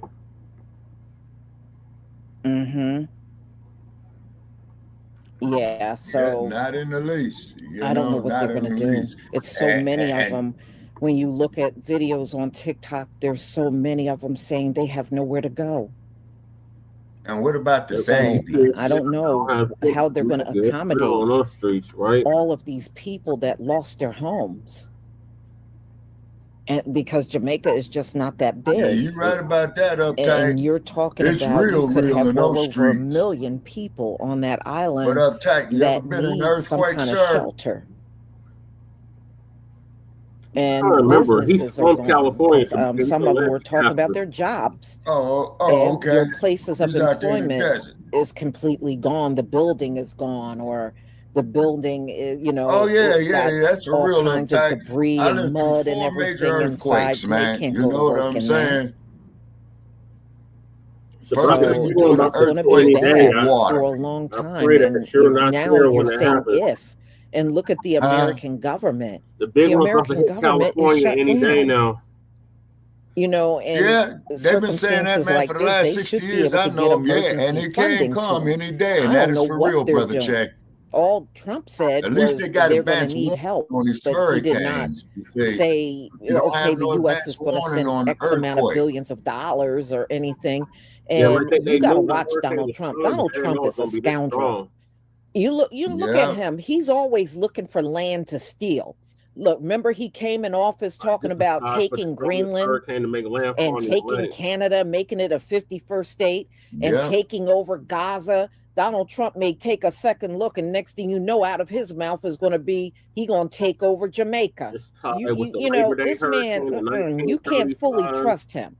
He's looking for a land grab any way he can get one. Hurricane Wilma. You know? Yeah. And this is just 2005. from listening to this man talk.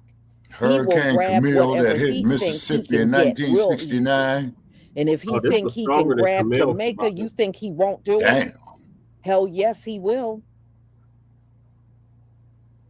And Camille was real bad.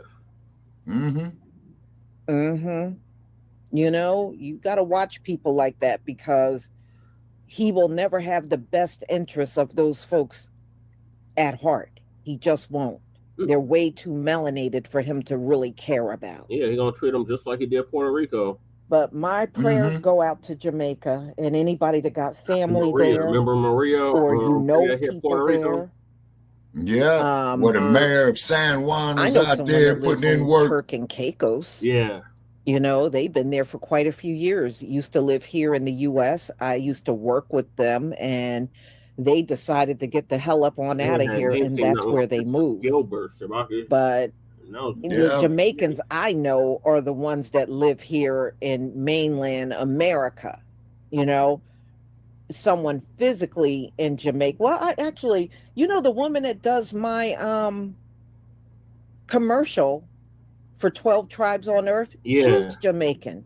And actually she lives in Jamaica, but I don't know how to reach her to see if she's okay. There's people that's But stranded. Like she tourists. is Jamaican, the one that American loved my tourists. hair products, and she did a commercial. I seen a video of the sister. She was trying to get back to Florida. So Couldn't get back to Florida. well, I hope she's okay.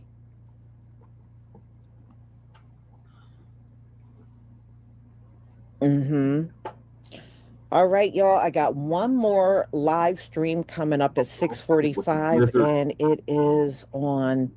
I'll stick with the blizzards synthetic and hailstorms. Hair that's used for braiding. No, you primarily can have them for Black women. And you can have them blizzards. Give me a quake. Hell no, that's complete devastation, Shabaka.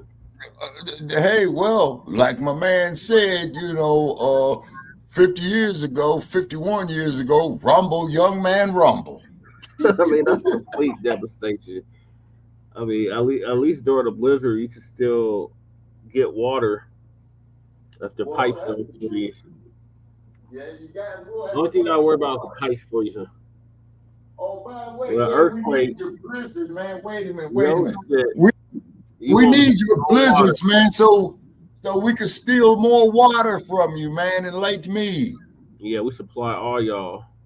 You're welcome. Yeah, so we need the blizzards, man, That way we get water out here in this desert, out here in the wild, wild west. So yeah, definitely thoughts and prayers to Jamaica. Thoughts and prayers. Indeed. And I'm mainly praying for the babies. They didn't have this kind of remorse when Katrina hit New Orleans. Yeah, exactly. I remember the Jamaicans talking about, oh, we're gonna go help our brothers and sisters in New Orleans after this hurricane. I don't recall them saying any of that. Yeah. Yeah. Oh man, got a damn ingrown toenail. Oh, that ain't no I hope I'm wrong about the organ harvesting and human trafficking, but we've seen what they did on Haiti. We've seen what they did here during Katrina. So I would not put it past them that they would do all that stuff. And then, like you were saying, Shabaka, the real estate agent's going to buy up all the land. You know it. And probably use it for a laboratory. You know what I'm saying? Mm-hmm. And what I mean by a laboratory, I mean in using Black people as the guinea pigs. Yeah. Again. So they going to get their Black wake-up call. Maybe Kamala going to go help them since she's supposedly Jamaican. Yep. Because these the same ones that told us they ain't Black. Me no Black. I'm Jamaican. Me no black. I go to Los Angeles and nightstick went upside my head. You was at LAX when the Northridge quake hit. I know you still made it home to Palmdale in the Antelope Valley. Yeah, man, you know what I'm saying? But that quake there, it hit at uptight hit at 4:00 in the morning, man. It knocked my ass out the bed. And it was rumble, young man rumble for sure. Was that? Then I drove through Hollywood, man. Is that the same day as the World Series? Didn't they have the World Series? No, that was up there. No, that was in 1989 when the Bay Bridge. 94. Yeah, that's the Northridge quake. That was in January. And it was real hot. Yeah, it was real hot. And, you got to suspect something, man, in the winter months, man, when LA gets up to 94 degrees, something wrong. Yeah. Right. When I was in LA a few days ago, man, it got up to damn near 100 degrees, man, and LA sits on the coast. I come here to Sin City, man, it's 62 degrees now. Wow. There's a big storm heading for the West Coast, too. Oh, really? Yeah, it's a real big storm. I was looking at it the other day and said, oh, shit, this is going to be dangerous. I figured that. Boy, I tell you, my instincts, dag nabbit. I knew I did right to get the hell up out of Los Angeles. That's the last thing I want to do. Get that out just in time, Shabaka. Yeah. All right, so, like I said, thoughts and prayers. Lady Che, what are your thoughts on the massive damage from the aftermath of Hurricane Melissa? Which part was what? He damaged a whole bunch of shit. Yeah. Which part are we talking about? Just the damage in Jamaica, because it hit Jamaica, it hit Cuba, it flooded Haiti. Well, to be honest, I don't know what the heck going on in Jamaica.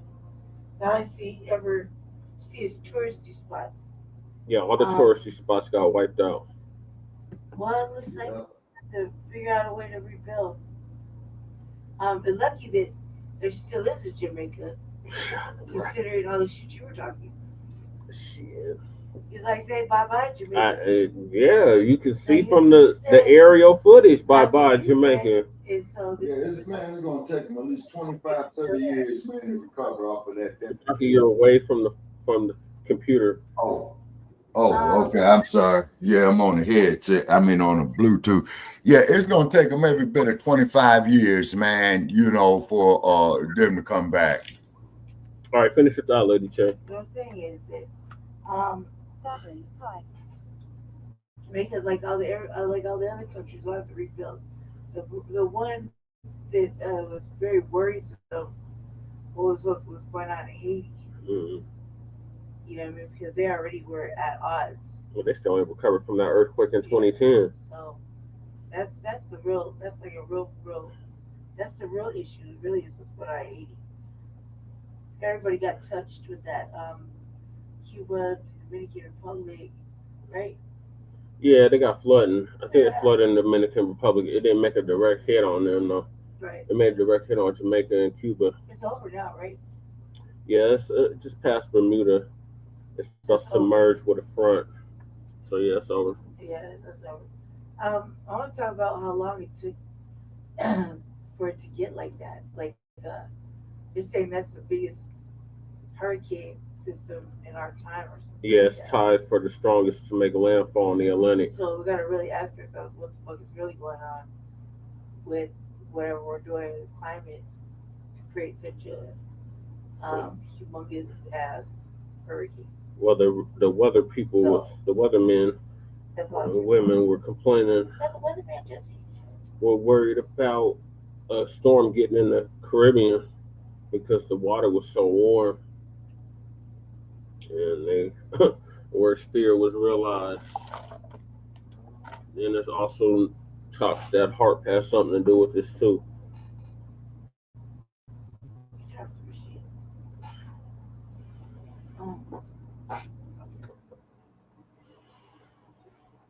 Damien said, shit, they will leave Jamaica hanging like they did Haiti when they got hit back in the day. Yep. That's exactly what they're going to do. And that's going to be tragic. But that's exactly what the president is going to do. Just like they left New Orleans hanging after Katrina. Make any concessions for them. He's not going to let us make any concessions for him. Shabaka, how long did it take them to render relief to the victims of Hurricane Andrew? Okay, from what I understand, man, you know, they got on it, you know what I'm saying, if memory serves me correct. And that there's with, you know, FEMA and what have you. And then I do know is that they did have a lot of people after Katrina that they were sending out throughout the U.S. Yeah, they called them Katrina refugees, which took some. Yeah, because I bumped into them. Yeah, because I bumped into a few of them up there in the Bay Area. You know what I'm saying? Yeah, we had quite a few that moved to Denver too. Actually, yeah. Me and Lady Chase, one of our mutual friends, was a Katrina refugee. Yeah, and keep in mind is that New Orleans is below sea level. Yeah. Say that's the problem. Same thing with the Everglades. That's below sea level. This storm was stronger than Katrina. It was stronger than Camille. It was stronger than Hugo. It was stronger than Andrew.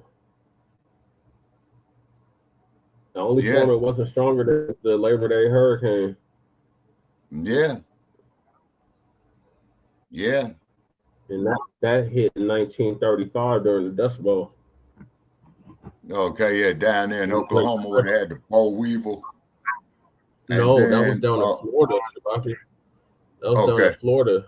The Labor Day hurricane hit the Keys and completely okay, wiped the Keys off. okay, but wasn't that going on at the same time with the boll weevil down in Oklahoma in the 1930s, I believe, where it was the Yeah, Dust Bowl? 1935. Yeah, that was a Dust Bowl. And then what was happening is that a lot of them was heading to California, and then the California law enforcement agencies got out there on the border, man, what I would imagine, which is Route 66 or Highway 40, was telling them, don't come here. You know, So go basically, back. any memorable hurricane you can remember, this storm was stronger than most, if not all of them. Yeah. Yeah. Yeah. Yeah. So yeah, thoughts and prayers to Jamaica. Hopefully they don't get left hanging like Puerto Rico got left hanging during Maria. Like New Orleans and left then hanging during Katrina. Like Houston got left hanging during Ike and Rita. Yep. Where Joel Osteen refused to open up the church. Mm-hmm. Yep. Wow.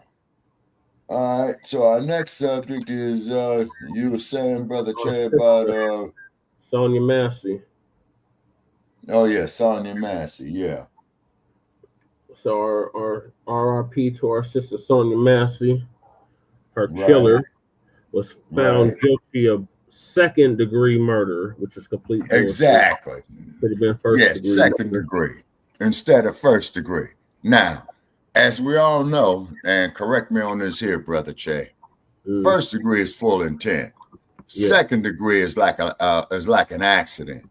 Now, how do you accidentally draw your weapon, pull the hammer back, aim it, and discharge 6 rounds, I believe it was? Yeah. So how do you accidentally do that? It was no accident. He literally told her what he was gonna do.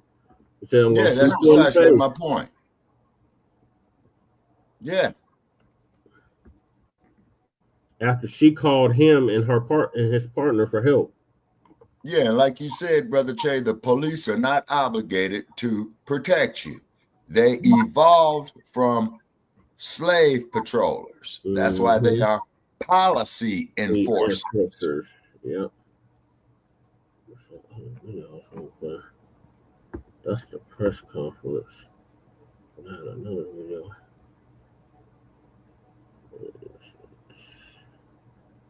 Sorry, y'all. My cues are kind of out of order. Let's see.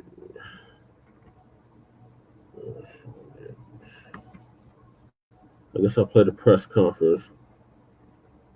I had another video before the press conference, so it's gonna find it.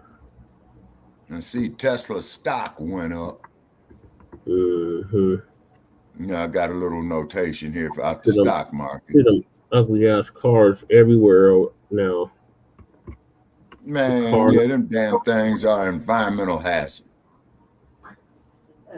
I seen a blue one though. That shit looked kind of fly, but generally out here, I see them like beige, silver colored, gray. You know. Yeah, that was the first time I seen a blue one. I was like, oh, that's kind of dope, actually. The rest of them are trash. I seen black ones. I seen gray ones. Yeah, I've seen a couple of the black ones. Yeah. Oh, and by the way, Las Vegas Raiders. Oh my God. Now here it is. The Gators. Now here it is, Las Vegas Raiders. Change your name or get the fuck out of town. And I want to make that extremely clear. How does it feel to be in the basement, Shabaka? Man, waiting for basketball season. It's already started, Shabaka. Oh yeah, what's my Lakers doing compared to them buckets? They're doing trash. The buckets are doing trash. Great news. Great news. No, the Lakers are doing trash. The Nuggets are doing good, Shabaka. I think we just lost. That's horrible news. Lost to the Warriors. Who lost to the Warriors? The Nuggets.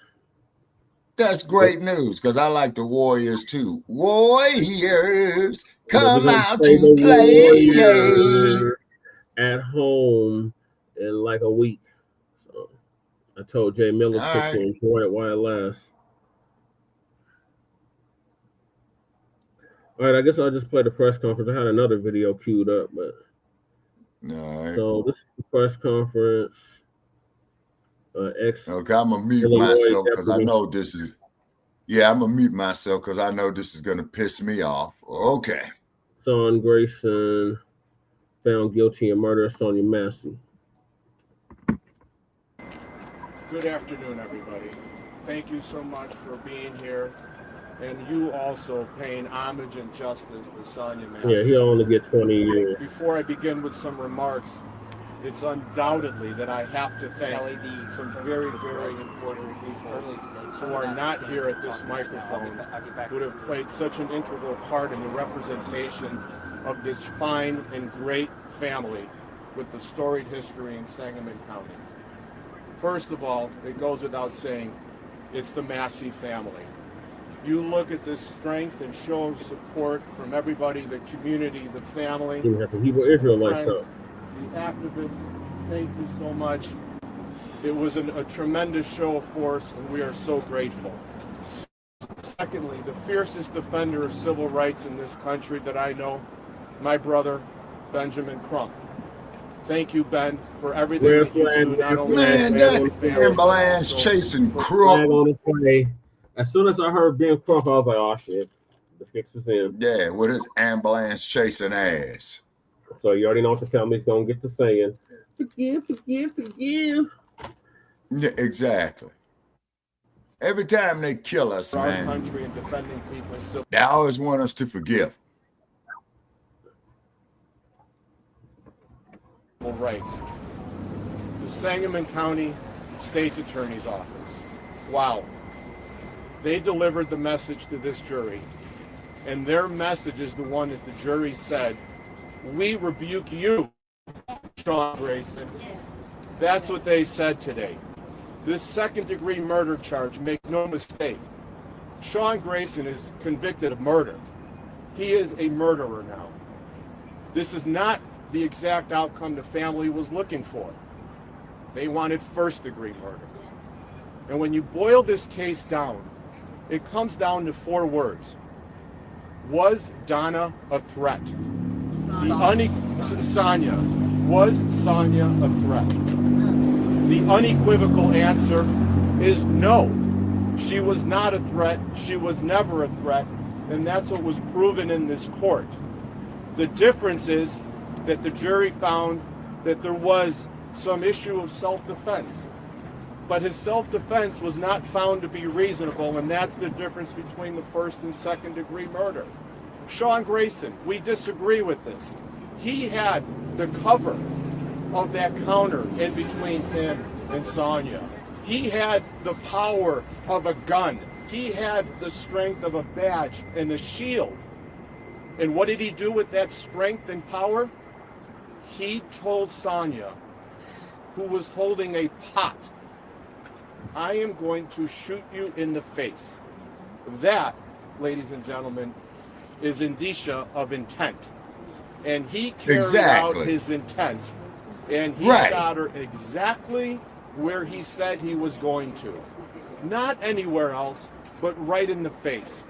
And that's where, as much as we respect the jury and this legal process and the courts and his honor for his instructions and his diligence, we still see it as a first-degree murder charge, notwithstanding the respect that we have for the jury and the process.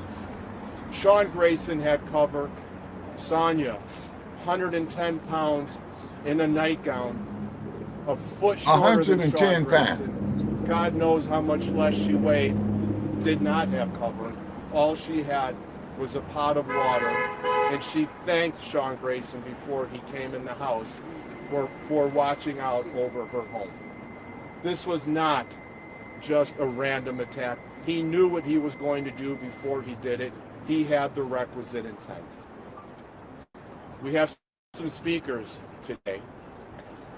We have the family, and I'm so proud and honored of this family. And Summer is here also. Okay. We have Donna, we have James, we have Shantae, and Teresa Haley is going to speak next. Teresa is widely known in Sangamon County and Springfield for her advocacy and everything that she does for the citizens and the people of Sangamon County. And I'd like to introduce to you now Teresa Haley. Yes. Good afternoon.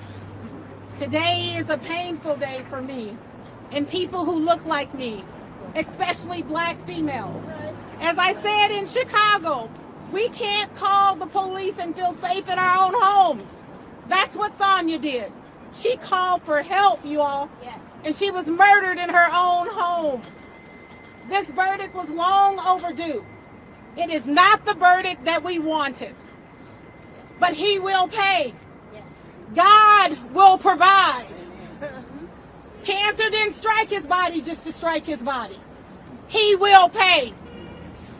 Sonya's family continues to suffer. Her children continue to suffer. And people say, hey, the kids got $10 million. What the heck is $10 million when you don't have your mama? They will give back the $10 million to have Sonya back. When we give it back? Yes. Say her name. Sonya Massey. Say her name. Sonya Massey. Say her name. Sonya Massey. Now that's a good question there, Yeah. Uptight. Why didn't she call a family member? Yeah. It was my understanding that one of her family members had an issue with the police. Okay. Meaning they had warrants out on them. No, they had like exposed the police for something they had did. Okay. So the family was like under all kinds of scrutiny. So that's probably why she didn't call a family member. But I don't know exactly why she didn't call a family member. I'm just speculating. Yeah. And she called because of a disturbance that was in her backyard. And Grayson and her partner showed up.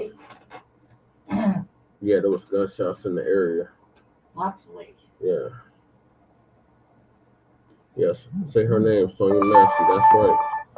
What is that noise? It's my phone, my other phone. Why is it going on? Notifications.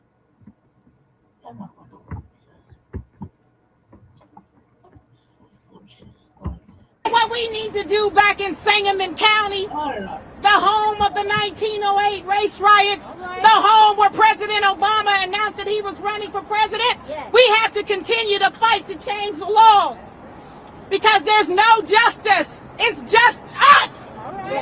And we are tired of standing alone. And we thank our white brothers and sisters and everybody else for coming out and protesting with us. Mercy. But had the roles been reversed, if that was a Black man in a white woman's house, he would have got the death penalty. Well, in Illinois, we got rid of the death penalty, but he would have gotten life in prison. Second-degree murder, that is not right.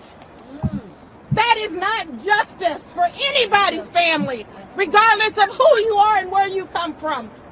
So we're going to work extremely hard, not only in Sangamon County, not only in the state of Illinois, but throughout this country to change the laws. People need to understand that there is a major difference between second-degree murder and first-degree murder. I'm talking 40, 50 years difference in sentence. Do y'all know that this man, even though it may be 20 years, he can get out in 10 years? 10 years! Say her name! Sonya Massey. Say her name! Sonya Massey. Say her name! Sonya Massey. Pray for the Exactly. family, Give please. him life without the possibility of parole, cool. And then keep in mind is that the damn governor could fully pardon his ass and he could walk up out of there tomorrow. And although I doubt yeah, it, that's true. but it's still it's a slim possibility that exists. he should be under the jail. Come on, it's the Can't wait mama. till he goes to hell. It's her mama. I'm sorry. He said she hope he go to hell. I know that's right. James Wilburn. It's the daddy. I know the perfect hell for him. Sonya Throw his ass out in the middle of this desert next June on the first day of summer in the middle of nowhere. Sean Grayson should be able to get out of jail. Creek. My daughter can get out of that burial vault and walk out of Oakwood Cemetery. And I know that clock that's waiting for him, he can get to it as soon as he can. And it wouldn't make me any difference at all. But there's a difference in this country when you have my skin color and Grayson's skin color. We need serious justice, not a miscarriage of justice that happened here in Peoria. We need to pass the George Floyd Policing Act. We need to pass the John Lewis Voting Act. We need to make the Sonya Massey law across the whole United States. Then no family in our country can go through what our family has gone through. Because this man should have never had a badge and a gun. This man was kicked out of the service. He was in 6 police departments in 3.5 years. 6 police departments? Shameful on Sangamon County for even having a person like that. Giving him a gun and a badge. And his gun, he had a sight on it. He had a laser sight. So all he had to do was put that laser sight where what he said he was going to do. He said he was going to shoot my daughter in the face, and he did it. And that's exactly why we need to answer. He shot 3 times, but even with a laser on and going through a police academy twice, came into existence. He still only shot her the once, which was good enough. But you see, my Judeo-Christian upbringing tells me to be absent from the body is to be present with the Lord. So my joy here today is that I know I'll see my baby again. And whenever the sun opens and Gabriel blows that horn, we're going to leave here and I'll see her again. That's about all I can tell y'all right now. Next, we hear from Shantae Massey. Oh, this I feel so bad for them. Speech prepared. Right. I'm fueled by rage right now. Yeah, rightfully so. What the hell you should be? An officer that says he's going to shoot you in the face, and then he shoots you in the face, and you only get 2nd-degree murder. So the justice system did exactly what it's designed to do today. It's not meant for us. But I tell you what, I will dedicate my life to dismantling the system that created this problem. The fight has just begun for me. So that's all I have to say. Thank you. Say her name! Say her name! Say her name! What do we want? Justice! What do we want it? Now! What do we want? Justice! What do we want it? Now! Yes. Are there any questions? I'd like to know if the family is concerned about him getting probation. Look, we can't be concerned about that now. What we do need to be concerned about is that he gets a maximum sentence here. Now, I don't even think that that's a thought in their mind when you look at the fact that the jury then here's what you do. You go see the goddamn governor. We don't even want to have him open up a special session of the Illinois State Legislature down there in Springfield. It's the damn law to give this bastard the death penalty. And that's the legal process. Am I right? Look at that video. The video speaks for Proof said the Illinois prisons the video on the shows that Sean Grayson, okay, he's got to go through Statesville. Okay. The barrel of a gun, staring at Sonya Massey, said, "If he you don't needs put that down, I'm going to shoot you in the face." And seconds later, did it. I think anybody can see that's intent. For Teresa or Sante, can you talk about what that? Upjack, you might be on to something right there. Now you would know more about that than me, brother Che. For us, it means justice. With Illinois it means working with our failing legislators the proper in Illinois and across the for country justice, to change the could law. the feds We need pick to it call up? this a Sonya Massey law. Yeah. We have a bill in Illinois. Now we need a law regarding second-degree murder. I mean, it was obvious to all of us that this was first-degree murder. Right. There should not have been another option, but there was an option. Right. And now we have to do our part to make a difference and to make a change and make sure that people never forget. Say her name! Sonya Massey! Say her name! Sonya Massey! Say her name! Sonya Massey!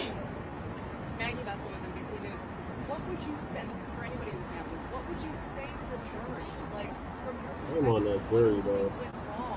They only have one black person on the jury. Okay, Well, so I'll that let the there goes family to show speak, you but right clearly there. They had options.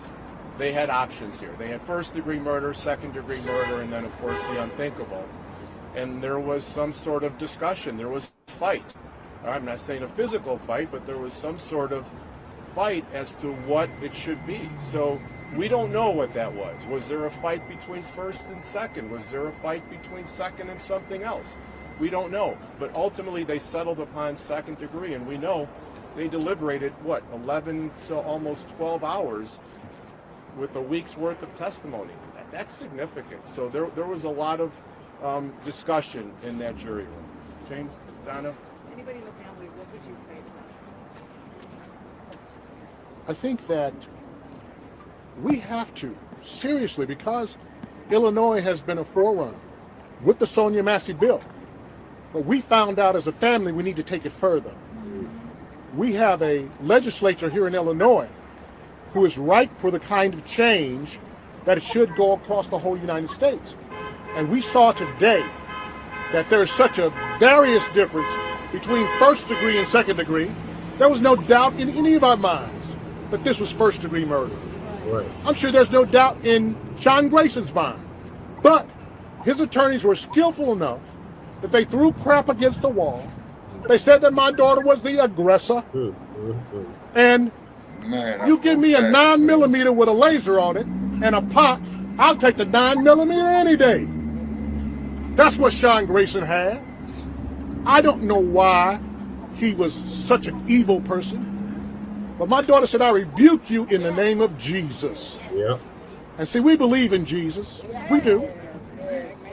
He's my Lord and Savior. And I know that there will be justice for Sean Grayson. And it might not be in this world, but it'll be in the next one. So it's going to a whole nother realm, a whole nother lifetime to get some damn justice. But uptight on the federal charges, man, the dump regime ain't gonna let it happen. So you have to go to the dump regime for that. It's probably the most disgusting and vile video that anybody has ever seen in this country. I don't know when I think about the George Floyd's and the Breonna Taylors and everybody else, the Laquan McDonald's. This truly, I think, shocked the conscience of the court. I think that's why we saw Judge Cadogan rule that he was not going to get any bail. Right. Who gets bail on 3 counts of first-degree murder? Right. And I think State's Attorney Millhiser, he charged this thing properly. He didn't overcharge it. He didn't undercharge it. But the problem is the law here in Illinois. That needs to be changed. So they should have a different option, maybe aggravated murder, something in between. And this looks like it was a compromise verdict more than anything. Mr. Over, at the sentencing, what are you hoping? What are you hoping to get at the sentencing hearing? What are you hoping to see happen? Max, whatever the max is, Yes. not 1 day less than the max. Mr. Over, what do you think Sonya would say if she could talk back? I rebuke you in the name of Jesus.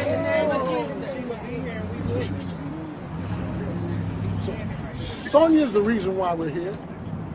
And the last thing that she would say is, I love you, Daddy. I wear I love you daddy on my wrist every day. Because that's the way we ended every conversation, be it in person or on the phone. Because I love you daddy. Sonya was a daddy's girl. You know. Is there any solace in all that can be taken from a conviction on second-degree murder, or is this not that sort of thing? How would you feel? Let me ask you that.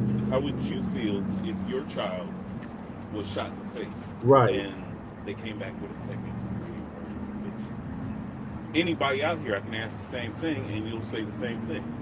It's not justified. Right. She invoked the name of Jesus, and he got a maximum, or potentially a maximum of 20 years.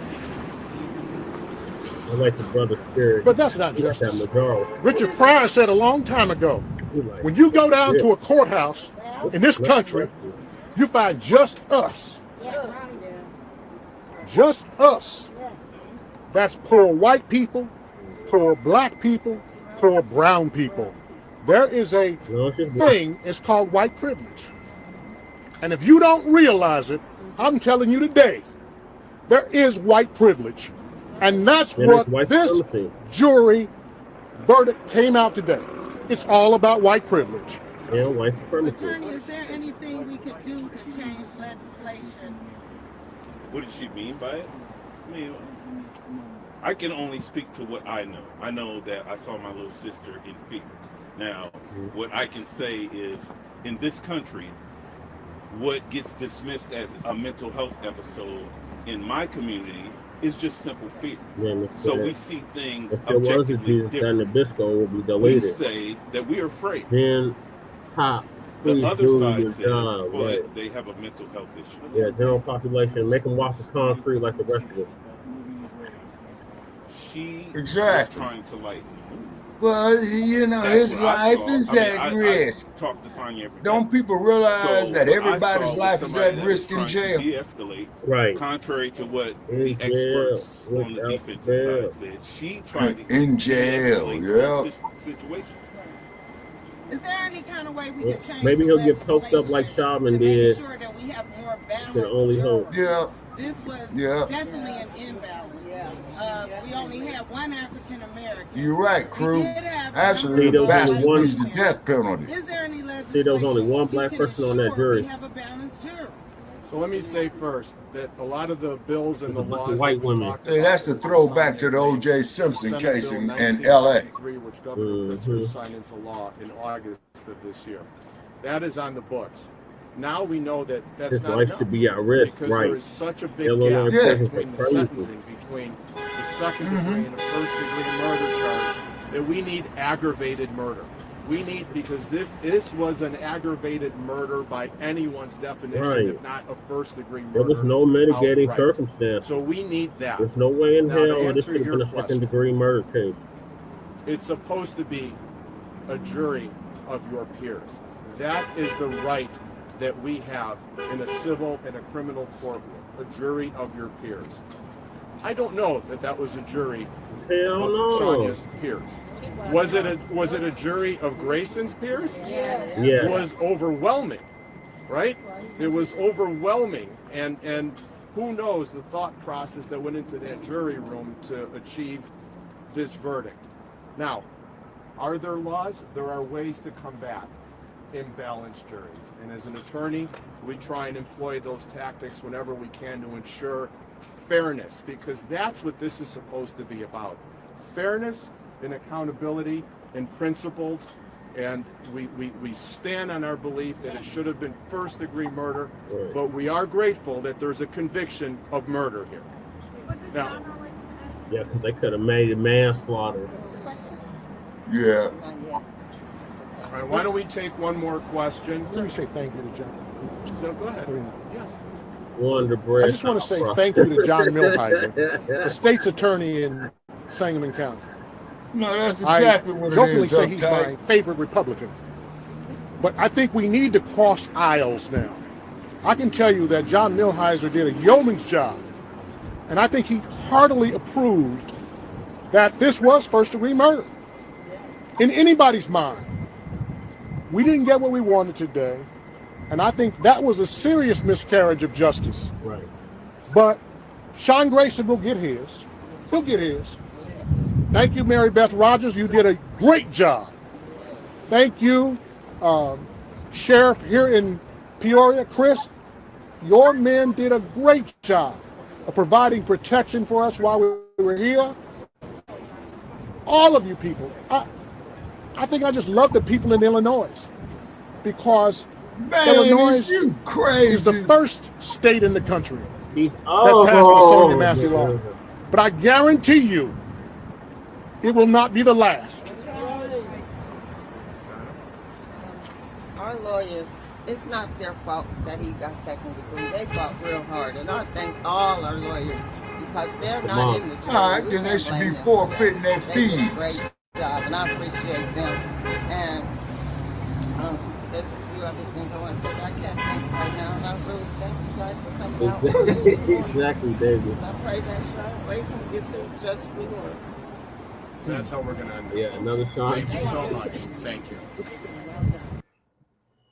Okay, so that was the press conference. Now we're gonna hear the white splaining on why it was second degree opposed to. No, man, now you're giving me flashbacks to 1992. Has been found guilty of second-degree murder in the death of Sonya Massey. Back in 2024, Grayson shot and killed Massey while responding to her 911 call about a prowler. Now, Grayson says he shot Massey in self-defense, fearing she would throw a pot of boiling water at him. But prosecutors say Grayson could have left Massey's home rather than shooting and killing her. We want to show you body cam footage of that interaction, which may be disturbing to some viewers. What are you doing? Away from your hot steaming water. Away from my hot steaming water? Yeah. Oh, I rebuke you in the name of Jesus. I rebuke you in the name of Jesus. I swear to God, shoot you in your face. Okay, I'm sorry. Drop it. All right, we want to go live to Jerika Duncan outside of the courthouse in Peoria, Illinois. Jerika, you were there when the verdict was read. What was the reaction in the courtroom? It was emotional inside that courtroom. You could see tears from both the Massey family as well as Grayson's family when that verdict was read guilty on the second-degree murder charge. Now, of course, Grayson was facing a first-degree murder charge, which would have had him in prison for the rest of his life. With this second-degree murder charge, he's facing, we're told, anywhere from 4 to 20 years behind bars. But there are things that still obviously need to be worked out at sentencing, which, as of right now, is January 29th. And watch they let this bastard out after the 4 years. In Sangamon County, not here in Peoria County. But I can tell you that as I looked at Grayson's that would definitely get us back face, out he in was the pretty street. stoic. He was looking straight at the judge. After the bailiffs came and they handcuffed him, he was looking for his family, or what appeared to be him looking for his family. His family had already left the courtroom, but there was clearly a moment where the judge thanks the jury, understanding that the video that they looked at twice in this trial was very graphic, very disturbing. He thanked them for their service. And everyone sort of went out on their way. But the process in of itself took about 5 minutes. The jurors came in, they announced the verdict, and that was it. It's my understanding they deliberated for a total of 6 hours and then came up with this verdict. Have you heard from Sonya Massey's family? 6 hours. So Sonya Massey's family, when I spoke to them before, they said, you know, the best they were hoping for, at least one of the family members said, was that first-degree murder conviction. They understood that second-degree murder was on the table, but of course they did not want Grayson to be acquitted on all charges. So they said they had mixed feelings going in. I have not gotten a chance to speak to them just yet. We ran right outside of this courthouse to set up to obviously bring you this breaking news. But I can tell you, having met with this family almost a year ago, that it's been very challenging for them. It's something that they can't shake. You know, they will always sort of be attached to this graphic video that has been seen around the world. I was listening to Sonya Massey's, I think she's 16. I know she said she's in the 10th grade, 15 or 16-year-old daughter, just speak about how much she missed her mom and how her life has changed drastically as a result, because she's the girl who, oh, your mom was killed by that police officer. So I think the family I can't imagine what they've been through. And then when I think about Sean Grayson's family, I was actually sitting behind them yesterday for closing arguments. And his family. And it was clear that they've been torn apart by this too. When the defense was talking about how Sean Grayson was justified in what he did and he followed policy by the Sangamon County Sheriff's Office, you could see family members of his looking at the jurors kind of in that direction and shaking their head, almost to say, yes, you see, like he did what he was supposed to do. He didn't do anything wrong.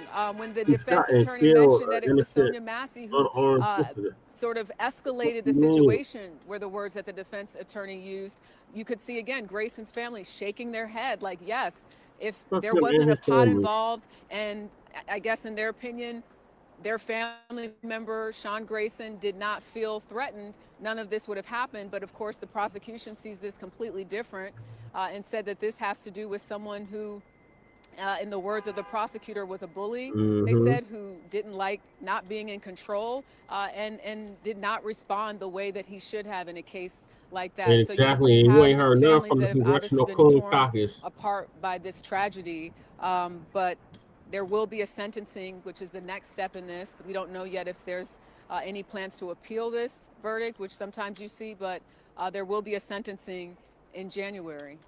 Jerika Duncan, thank you for your observations. Appreciate it. We want to bring in CBS News senior crime and public safety producer Anna Schechter.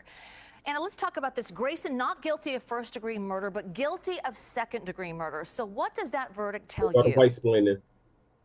Well, it tells me that the jury was convinced by Sean Grayson's testimony on the stand that he felt threatened by that pot of boiling water, that they thought that was a mitigating factor. We all watched that body cam footage. We all saw him pull the trigger and shoot her and cause her death. But the question at hand was, there a reasonable impression on his part that he was in danger? And so to me, this second-degree murder charge with a sentencing guideline that caps at 20 years instead of that life, to me, this means that the jury was convinced that he did feel threatened and convinced enough that they brought that charge down to the second-degree murder.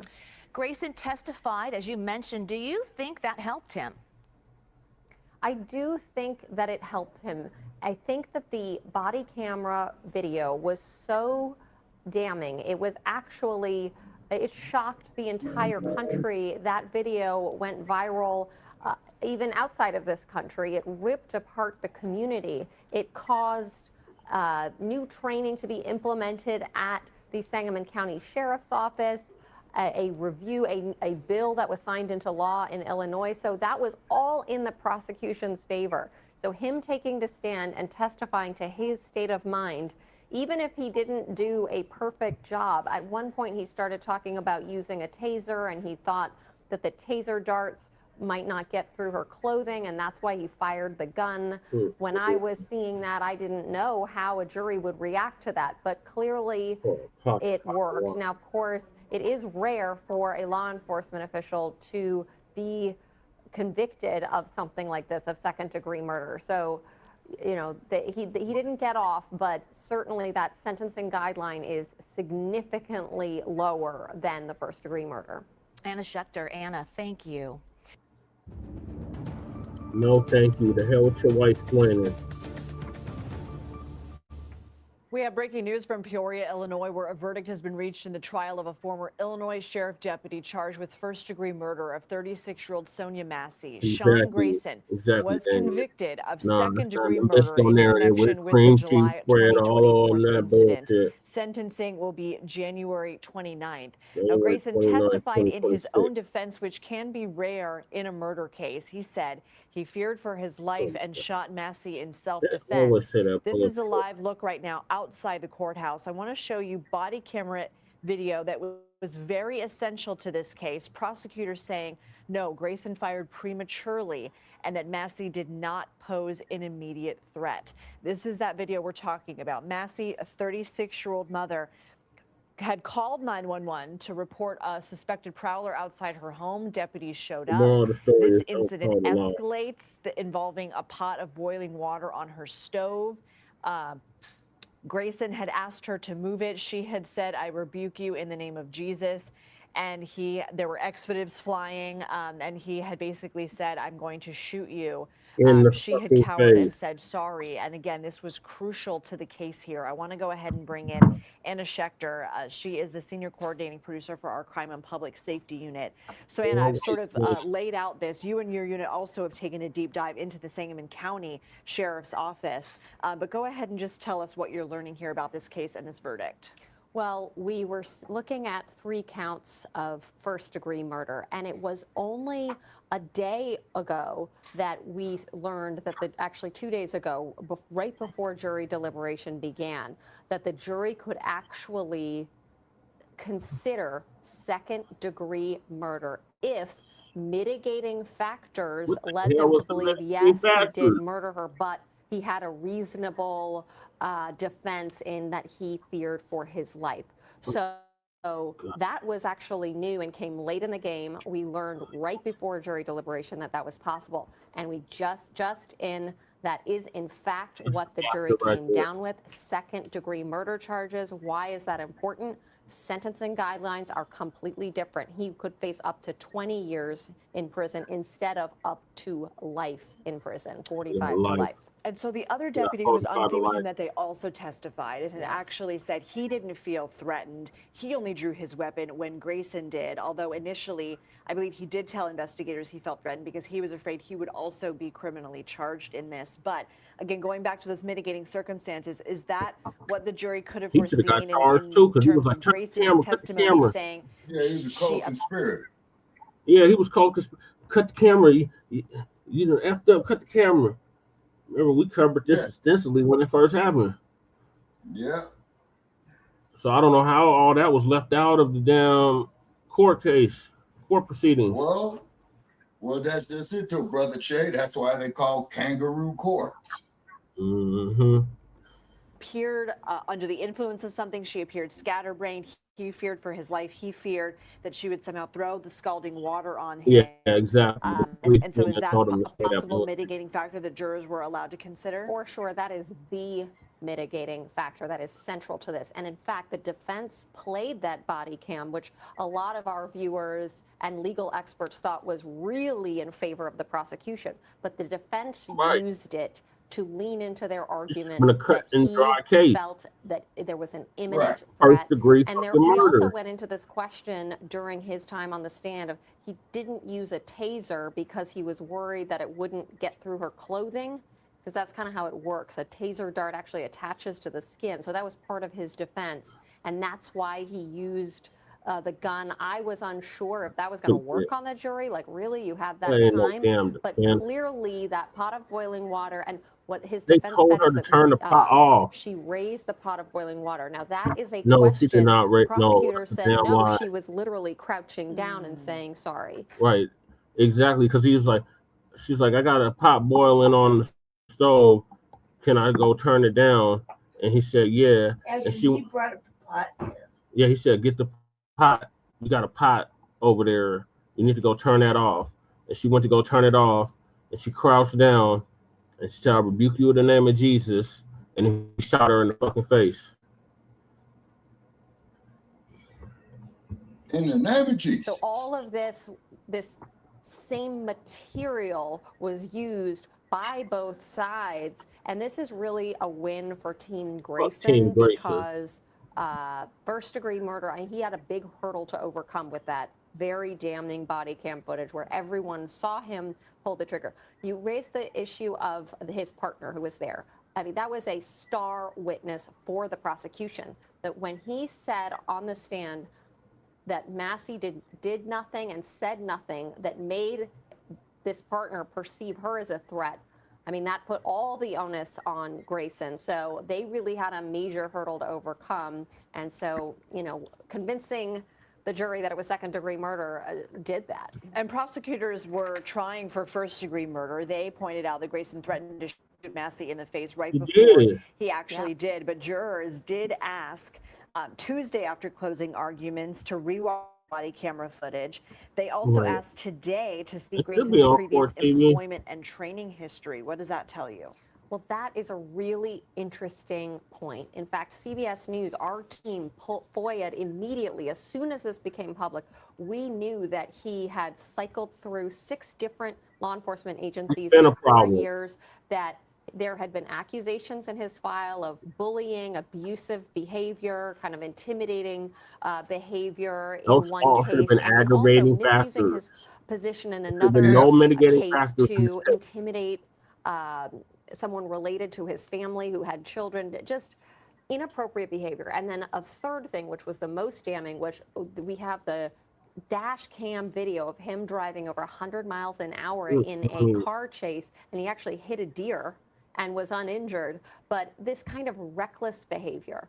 We also learned he made mistakes on his police reports, and there was a question that we never really got answered. Was he lying intentionally on those police this goes reports? to show a great deal of A checkered incompetence. history. Now, of course, anyone in law enforcement, people do make Yeah. accusations, but They got in $10 such a million. short They ain't time, gonna bring her 4 back. years doing this job, cycling through 6 departments, and having that list of things, of accusations against you, that leaned in favor of the prosecution, but clearly it wasn't enough for the jury to find that he was a bad actor in this case. CBS News legal contributor Jessica Levinson joins us now. Jessica, you can pick up where Anna left off. What are your thoughts on this verdict?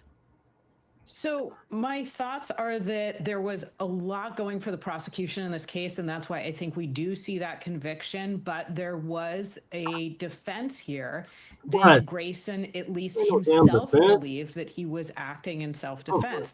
When it comes to second-degree murder in Illinois, my understanding is that that's the mitigating factor we're looking at to bring this down from first-degree murder to second-degree murder. That what we're looking at is one of 2 mitigating factors. He probably did, uptight. The idea of premeditation that we talk about for first-degree murder. So when it comes to second-degree, what can bring you down? One is One is acting in a intense passion as a result of actions by the victim. Another is acting in self-defense where it's not reasonable, but you subjectively believed that you were acting in self-defense.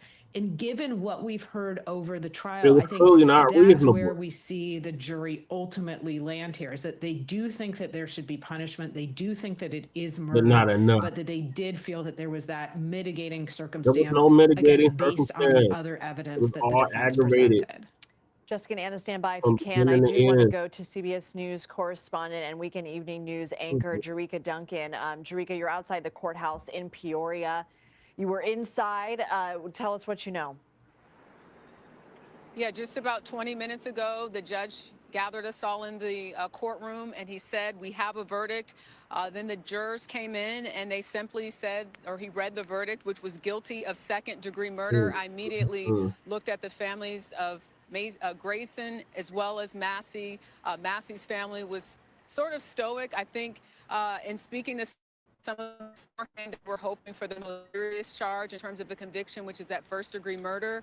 And I also noticed Grayson's family, I'm not sure if it was his mother, but someone of about 5 or 6 people that had been here pretty regularly, bracing themselves, breathing very hard before they came in and holding the hands. And once that verdict was read, tears began to fall down their eyes. So you have both families obviously showing emotion in court. As for Grayson, he just kept his eyes on the judge. I saw him whisper over to his attorney before they put him back in handcuffs. He looked as though he was looking for his family. His family had already left the courtroom, but that's sort of what happened inside the courtroom. It was very quick. We were there for all of 5 minutes. And the judge thanked the jurors for their service. This was a jury of 8 women, 4 men, 1 black person on this jury. So, you know, we always want to hear from them after something like this to get a sense of what it was like inside that double. 8 white women, 8 Karens, 4 Kens, and 1 black person. And we don't even know if that black person was a coon, a tether, none of that. Right. deliberation room, but we know that they must have had a lot of questions. I mean, they were deliberating for about 13 hours starting yesterday. They were asking questions about He's gonna try to clean it the up. Like, last two oh, it's parts so of that innocent. second-degree murder versus the Oh, you're a fucking savage. first-degree murder charge. And I think there was a little bit of confusion at one point. The prosecutor said, well, let's just get rid of that instruction. And the defense said, well, no, we agreed to these instructions, so we should keep it on and tell them that these two things are separate and they need to go back and deliberate. Then there was a question about an exhibit. There was video that they wanted to see, but also wanted the lights dimmed, from what I understand, so they could clearly see some of that video that was shown in court, I guess, to discern the actions of Sonya Massey. As you all know by now, that is at the heart of this case, that video, but also what Sean Grayson said he thought was a threat, which is that water, and what the prosecutor said, which is essentially that Grayson did not only follow policy, but they believe that this was a first-degree murder case. So it will be interesting to hear from the family of Sonya Massey, who we hope to speak to relatively soon. We haven't seen them come out just yet. There are some people that were protesting on the corner here of the courthouse. As soon as I came out of the courthouse, there were people frustrated and upset and saying this is not what justice looks like. And then maybe within 5 minutes, I heard people saying justice did happen today for Sonya Massey. So you have people that are a little split, people in that crowd that were in tears, but obviously in some ways, depending on who you talk to, this is justice for Sonya Massey, because a former deputy, was charged with second-degree murder, which is very rare. Exactly what it Look at the is. history of these police-involved shootings. Lindsay? And Jerika, Anna Schechter had told us that it was kind of a surprise late in the game that jurors could consider second-degree murder as well. Were you in the court when that was happening earlier in the week? No, you know, we arrived here yesterday knowing that You closing arguments fear for were your taking life, place. bro. That's the difference. And that instruction, this race soldier I believe, was given before that was an option. Yes, I know. In fact, that was because when I was in New York, that was something they keep saying that he feared for his life. discussed in terms of trying to get here early. He was the before those aggressor closing arguments, from beginning making to sure we end. were in the courtroom to Man, this hear those motherfucker's a straight arguments, buster. from both the prosecution and the defense side. He's a straight buster, man. And Jerika, stand by if you can. He's a And if you straight do flag buster, anyone crew. down, be sure to let us know. Jessica, I just want to go back to you, and I had discussed this with Anna, but can you talk to us about the sentencing guidelines and how they differ between first degree, which is not what Grayson was convicted on, and second degree, which is what he was?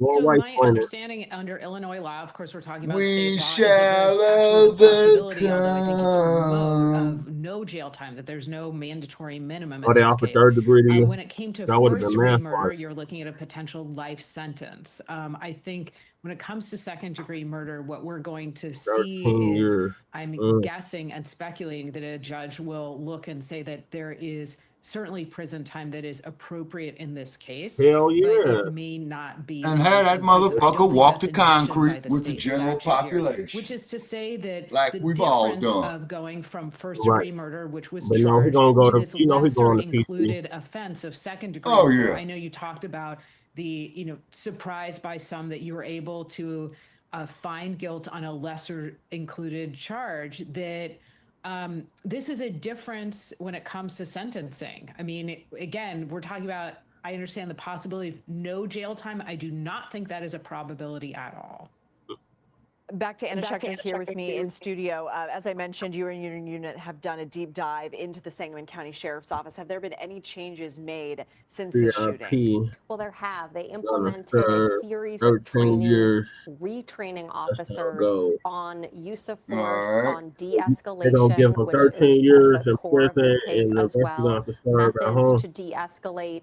And there was a real reckoning in this community because this video It's sent up to 20 years. The cold part about around the it country, is, of 13 years course, for but it slammer really and ripped 7 on open parole. wounds in this community, and people who had loved ones who died in custody or Yeah, I know who you're talking about also that. felt they experienced excessive use of force. They came together and sat down with Jerika Duncan, but also really quickly, state law a Sonya Massey bill was passed just in the last couple of months that requires rigorous, thorough review of previous employment records before anyone can become a police officer. And that is, Illinois essentially has the, I would say, the highest The dumber, the bar at better. this point in time. And The Jarika, more back to you. racist, the Final better. thoughts.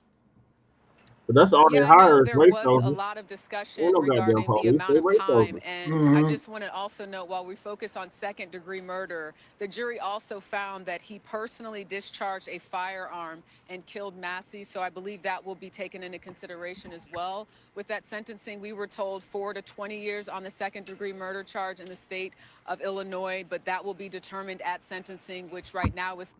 Oh, shit, sorry. Trying to move this down course. Scheduled for January 29th of next year in Sangamon County, not here at the Peoria County Courthouse, but it will actually be where that crime was committed.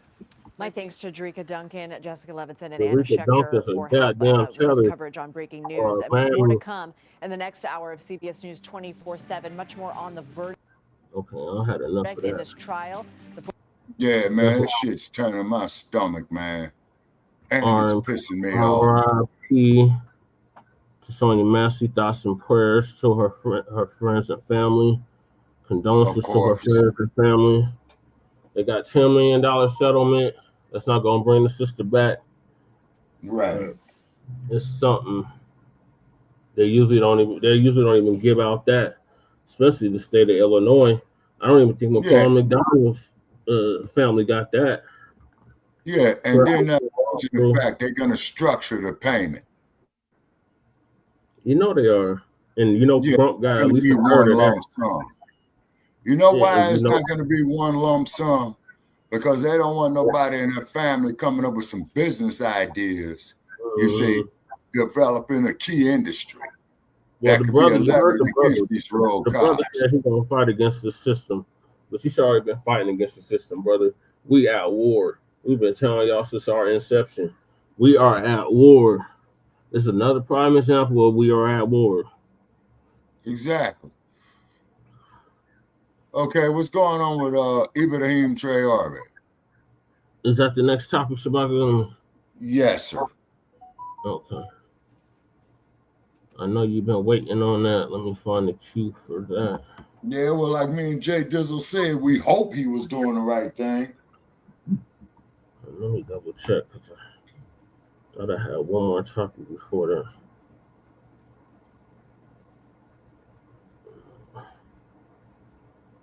One second, Black family, but yeah, that was definitely a miscarriage of justice.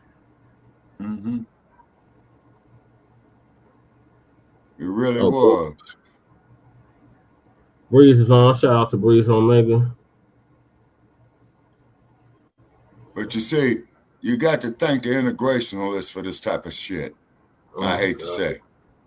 Yeah, the messages and the Al bobblehead sharpens. Exactly. Exactly. Unfortunately, Shabaka, your generation. Yeah, that's most unfortunate. And Damien, because Damien, I think you and Damien like the same age. That's uptight. You and uptight like the same age, Shabaka.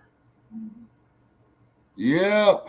But y'all get it, because y'all was in the movements with the Panthers and the BLA and and the civil rights movement, you know. And what have you. Know, that was the second civil rights movement, because the first was in the Reconstruction. Oh, yeah.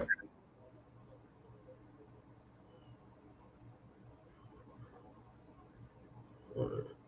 We are on to our next topic, Black family. And probably our last topic. Oh, I got y'all on the nuclear shit, Shabaka. I know I was forgetting something. Oh, yeah. So So go ahead, Shabaka. Dump as in the criminal. The 64 count convicted felon. Yep. We're talking about nuclear testing again. 36. It was a 34 or 36 count convicted 34. felon. 34 count convicted felon. Right. And then not to mention other abuses of his power is with these SNAP benefits. You see? Yeah, but he could care less. Exactly, because he's been rich all his life. See, Trump don't know nothing about being poor. Trump don't know nothing about being homeless. Trump don't know nothing about do I cheat the deed or pay the rent. Hold on, Shabaka. I got to play 3 minutes of Black Empowerment about them SNAP benefits just real quick. And then we can get to the nuclear shit. Yep. So to find the cue where it is.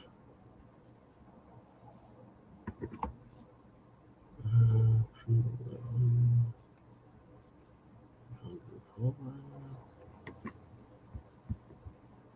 that's all alien shit. So in other news, Black family, while we're waiting for me to pull this up, that 3i Atlas has interacted with the sun. It's took solar flares and absorbed them. It was not destroyed or harmed by them. It absorbed them. So this is not no damn comet. And I saw a shooting star last night too, FBA family. Well, I was walking the dog. I was like, what the fuck is that? Man, what is the cue at for this shit? Oh, sorry, y'all got 1,001 windows open up. So it's gonna take me a minute to find this.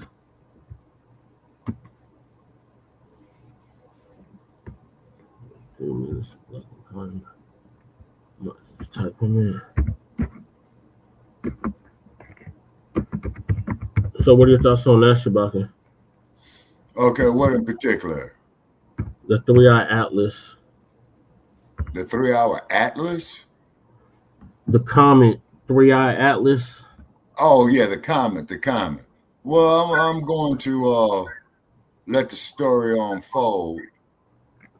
But I do know with this. So it's supposed to be back just in time for Thanksgiving Day. or Christ Mass. Okay. Okay, I found it. Okay.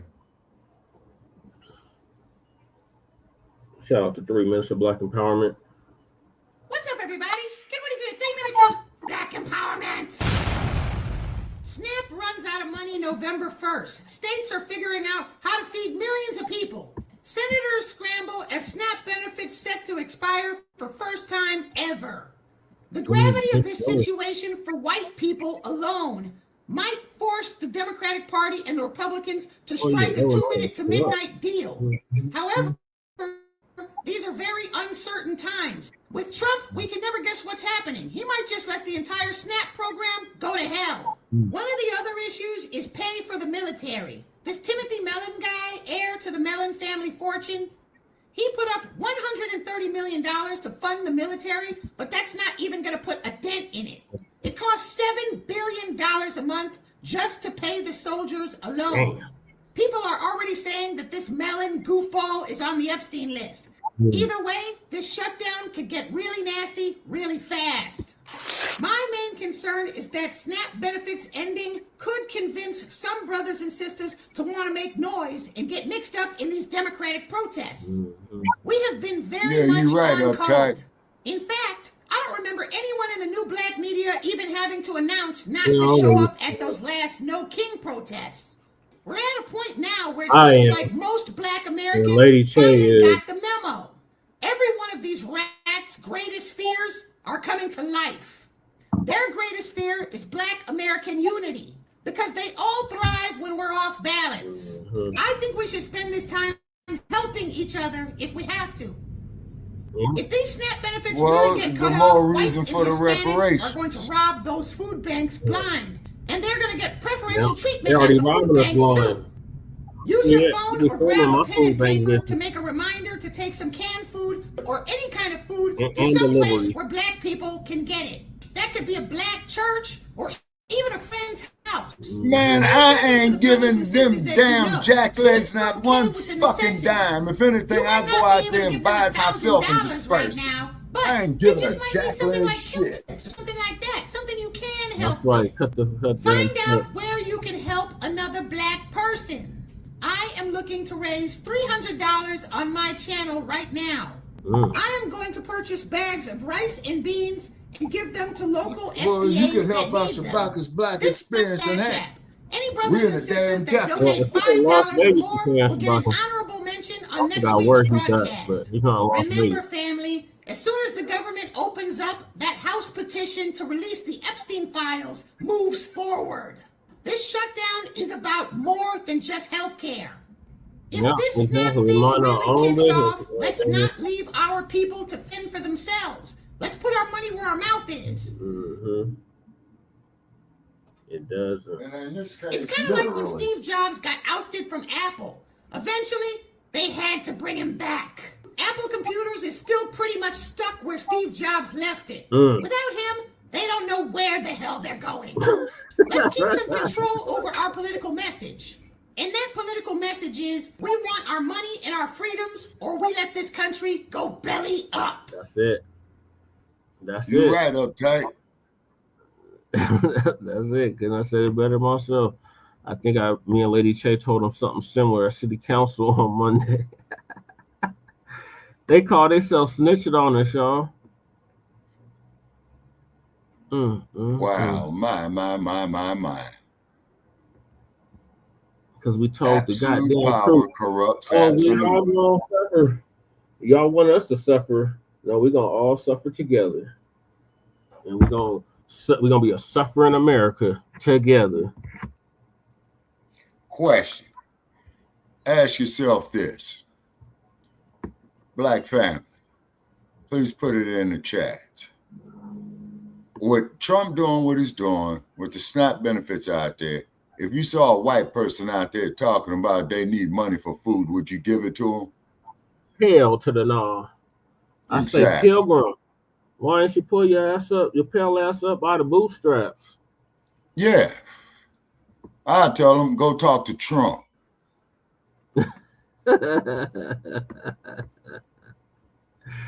Yeah, I told him that too.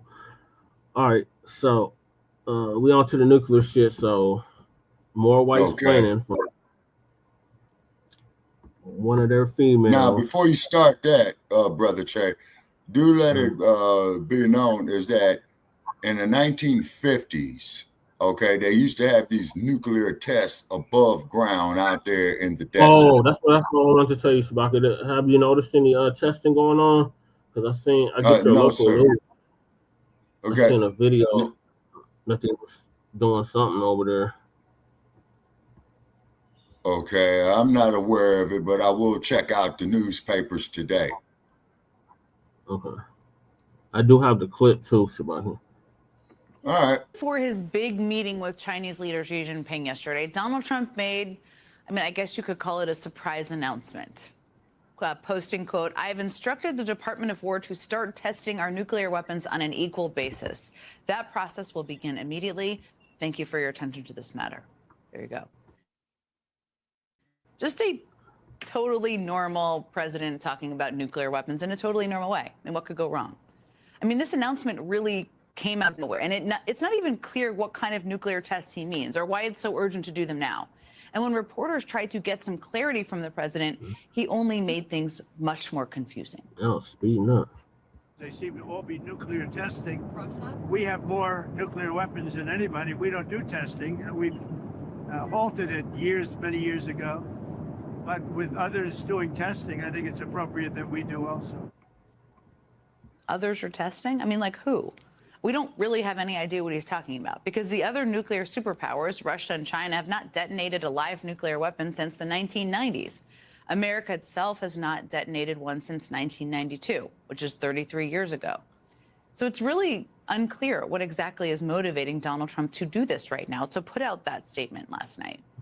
What is notable, and might not be a coincidence, that it comes just after the streaming service Netflix released a provocative new movie on this very subject.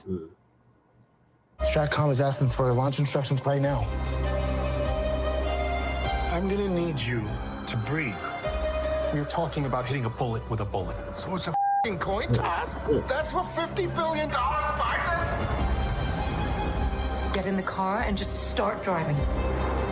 If we do not take steps to neutralize our enemies now, we will lose our window to do so. So that's the trailer for the Netflix movie House of Dynamite, which portrays a nightmare scenario in which the United States is revealed to be far more vulnerable to a nuclear attack than many would like to believe. That movie is, of course, a work of fiction. And yet the Pentagon was reportedly so anxious over that film, they issued an internal memo arguing all the ways that the doomsday scenario depicted in the movie is inaccurate. So clearly that movie struck a nerve inside the Trump administration. Could it have gotten under Trump's skin too? Could it have prompted, let's say, a surprise announcement post about resuming nuclear tests? We don't know. What we do know is that the whole point is having a nuclear arsenal is deterrence. When our nuclear strike capacity is what ensures that America's enemies think twice before taking action against us. And yet today, Vice President J.D. Vance seems so intent on justifying the need for nuclear tests, the ones his boss announced he wants to do, so determined to defend Trump's decision that he actually suggested that America's nuclear weapons may not be functioning properly. I think the president's truth speaks for itself. We have a big arsenal, obviously. The Russians have a large nuclear arsenal. The Chinese have a large nuclear arsenal. Sometimes you've got to test it to make sure that it's functioning and working properly. Wait a minute. You're not sure that it's functioning properly? I mean, the last thing any member of any administration should do is cast doubt on America's nuclear capability. But that's exactly what the vice president just seemed to do. And Vance seemed to realize that in real time, because just a second later, he walked it back. To be clear, we know that it does work properly, but you got to keep on top of it over time. Okay, so now our nuclear arsenal does work properly. Okay, that was all in one statement. Look, we have no legitimate reason to believe that there are any problems with America's nuclear capacity. Even the vice president walked his earlier statement back. But we have every reason to question how seriously this administration takes its responsibility when it comes to nukes. Remember, this is the same president who accidentally fired and then had to rehire all the members of the agency that oversees the safety of nuclear warheads in this country, and then furloughed more than 1,000 workers from another nuclear safety agency during the government shutdown. We don't know why Donald Trump decided to announce he was resuming tests of America's nuclear arsenal. We don't know what kind of tests he wants to carry out. And frankly, I'm not entirely sure he does either. But let's not forget, this is the same guy who said during his first term he wanted to literally nuke a hurricane. According to Axios, he brought up that idea on multiple occasions. It doesn't inspire a whole lot of confidence in his judgment or his comprehension of one of the most important responsibilities of the presidency. So Trump may think he sounds strong and powerful when he talks about testing nuclear weapons, but to everyone else, he sounds not only reckless, but like he doesn't really have a clue how any of this works. Or that's my assessment. Joining me now is Lieutenant General Mark Hertling, a 37-year Army veteran who served as Commanding General of U.S. Army Europe. He's the author of the upcoming book, If I Don't Return, A Father's Wartime Journal. Let me just start by asking you, I just want to talk about kind of the risks here. I mean, the publication, The Scientific American, spoke to a nuclear expert who explained that the U.S. has other ways, of course, of testing our arsenal without exploding an actual bomb. I mean, we haven't done this in decades. He warned that the only countries that will really learn more if testing resumes are Russia and, to a much greater extent, China. I thought this was really an interesting assessment, or interesting flag, I guess, one of our producers shared. What kind of sort of data could Russia and China glean here if Trump did move forward with conducting explosive tests? Well, like you said earlier, Jen, there's a lot of potential advantages and disadvantages to this. And like you, my jaw dropped when I first heard him say it, especially 5 minutes before he met with President Xi. But, you know, you could say that, as you mentioned earlier in the show, we haven't conducted a test since '92, and that's because the nuclear force normally relies on simulations and subcritical tests, but they do it all the time.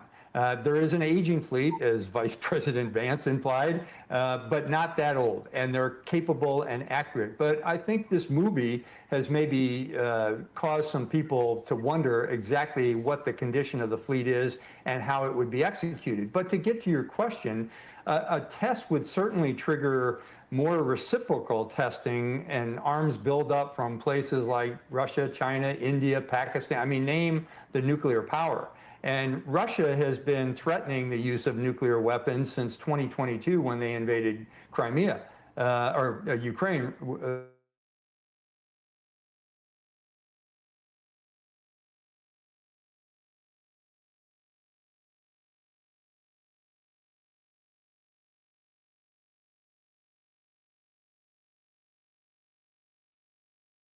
Okay, what happened?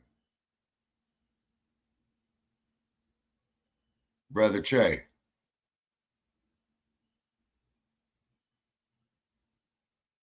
Okay, we got a freeze right here. Brother Che?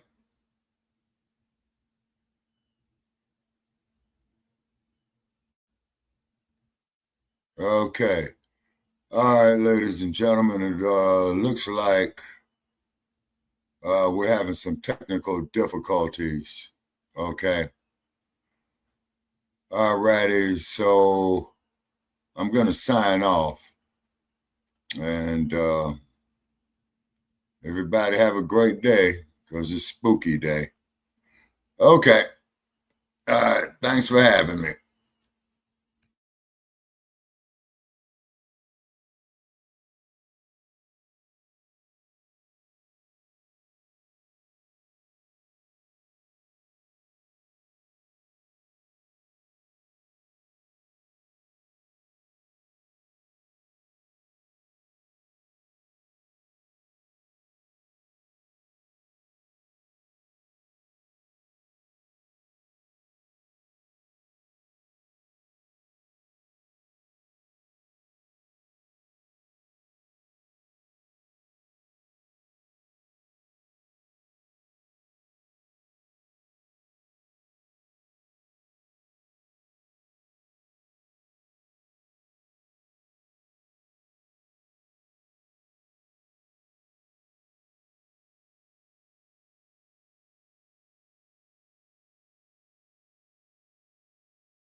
Oh no, we all got disconnected. What the hell? Where the hell Shabaka go? We lost Shabaka too? Let me rewind this for y'all. Thanks for sticking with us, Damien and crew. And Twin and Matt.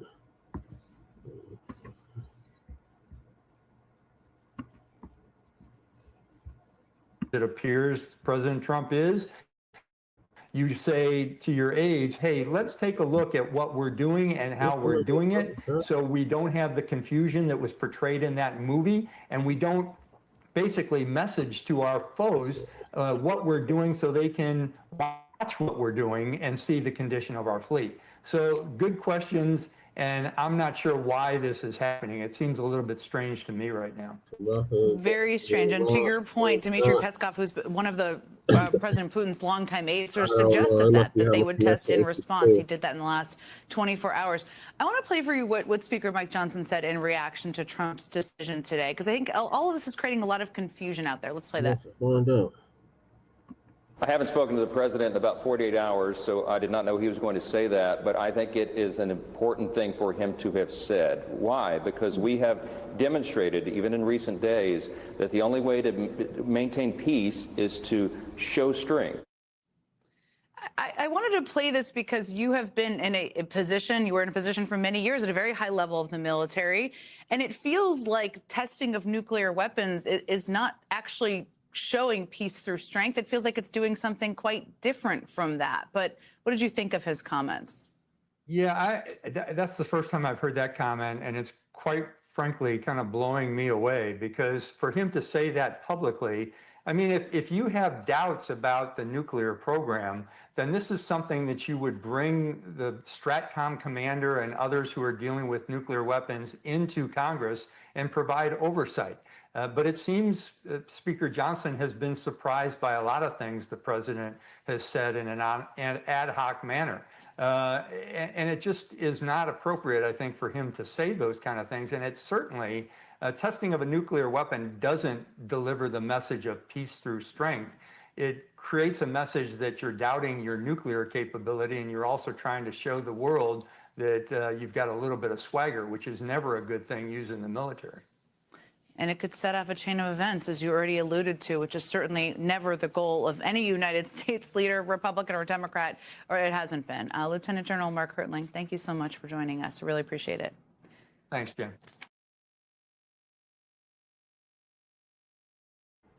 All right, so that fool got the nuclear codes.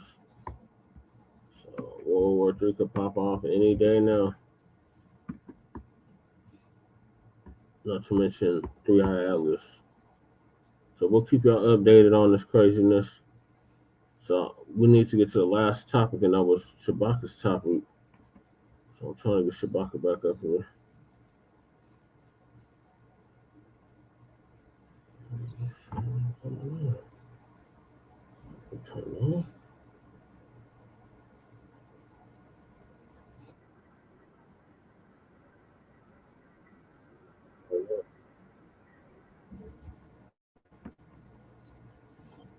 Okay, we'll try to get Shabaka back on.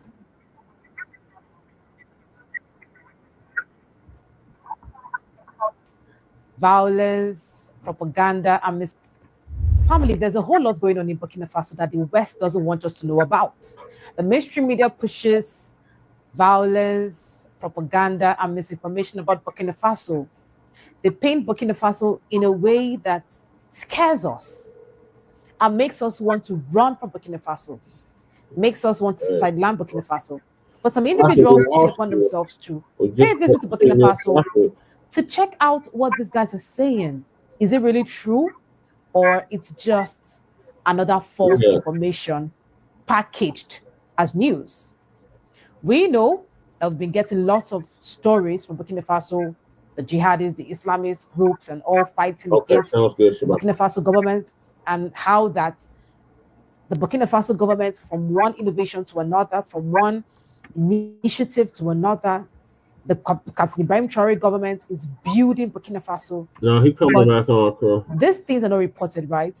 The bad side of it is what the mainstream media pushes to our face. Let's check out the videos of these individuals who went to Burkina Faso to see things for themselves. I've been to a lot of countries in Africa, but I have never been to a country where it's #1. So it could make me a little bit nervous, but I know not to trust the media. So I decided to go anyway. People want to know, is this country safe?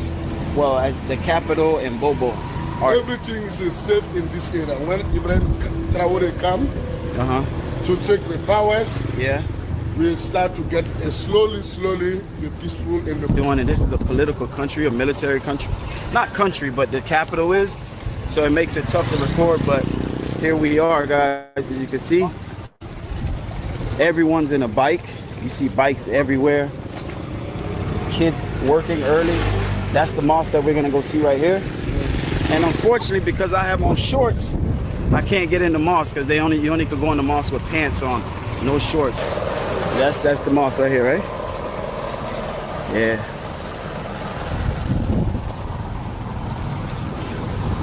Now they tell us Burkina Faso is a war-torn country, isolated country, suffering from military rule, but is that really the case?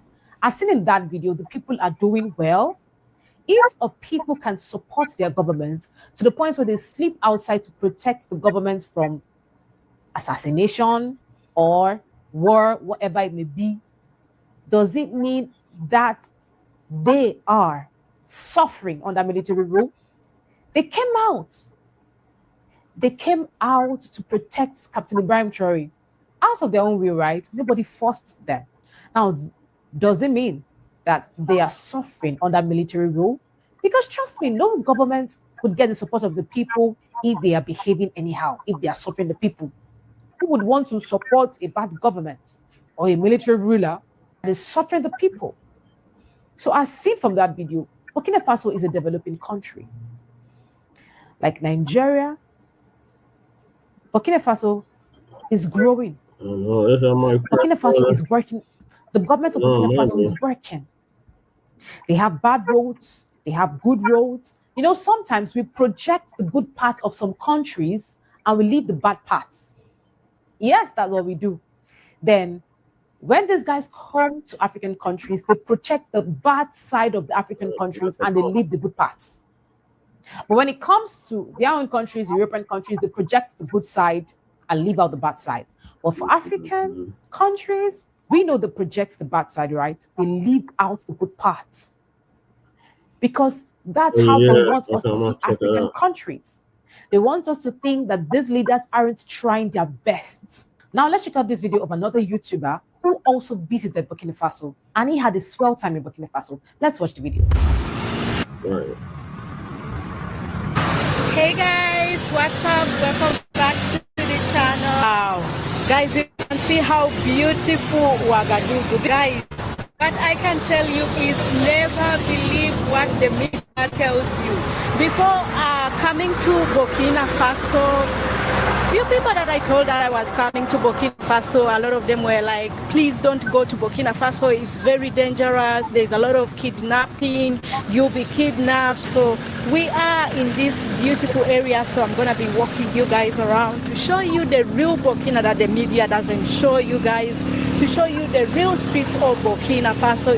They're placed together. So on the other side, that is where people get to wait for, I guess, the bus or the cars. Yeah, and what you have to know here, most of people have their own motorbikes. They are like scooters. So on this other side, these different companies of cars, Suzuki, there is Service Express, there is Toyota, Yamaha, so different type of car companies. So if you want to buy a car, you can come on this. Now, family, it's one thing to understand that Burkina Faso government, that's the Captain Ibrahim Traore government, did not rise out of greed or corruption. It did not come to power to eat the people's money, to embezzle funds and go.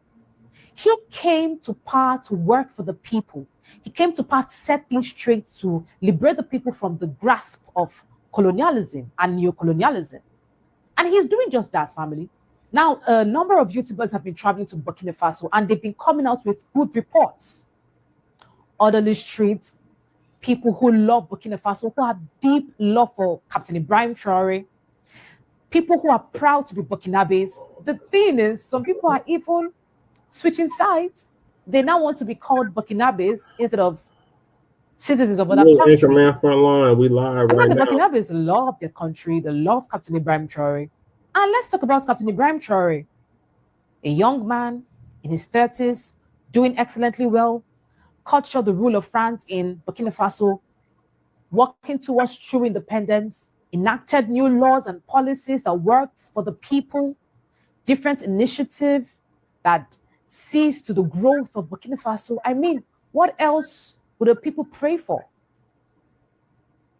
This man is achieving, is doing well. But Western media paints Burkina Faso as a war-torn country. You know, at some point I thought that, oh, Burkina Faso is filled with bodies on the ground, war here and there, gunshots here and there. That was what they made us believe. But these YouTubers, thank God for these individuals that actually went to Burkina Faso to see for themselves. It's not what they say it is. And that's not because of us. Just the way Nigeria is battling insecurity, it's similar. In Burkina Faso, they have their own share of insecurity and they're battling it. But doesn't mean Burkina Faso is filled with, of course you know that, family. And family, do we need to talk about the reason why the West keeps going after Burkina Faso? Keeps spreading propaganda and wrong information? Of course, we know they are threatened by those young men who stood up against them, against France. And right now, the empire of France is falling because no more dependence on them. So the fact that you can stand on your own as an African country, as an African leader, threatens the West. That's what they don't want. When you prove you can't do it on your own, they come up with sanctions. They come up with assassination plots. So they might try to discredit Burkina Faso, spread propaganda about Burkina Faso. But trust me, family, the thing is, Burkina Faso is thriving, and we are grateful for people like this who travel to Burkina Faso to bring us this news. What do you have to say about this story, family? This is an eye-opener that Burkina Faso isn't what they painted it to be. Comment your thoughts and do not forget to share, like, subscribe, and turn on your notification button. My name is Lenient Akotuni.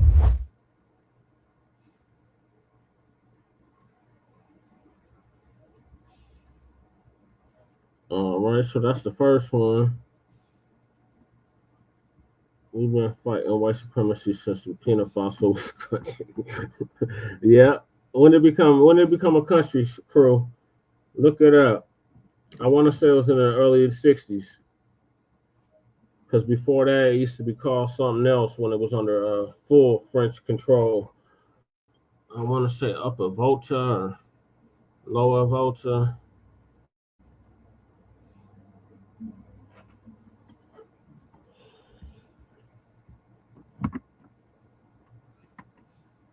Family, if you want to go, Africans in diaspora are excited. Foundational Black Americans, African Americans, they were excited because Captain Ibrahim Traore, through the ADDI, that's the Africa Diaspora Development Institute, extended a hand of invitation to all Afro descendants to come back to Africa, to come finish the work Marcus Garvey started.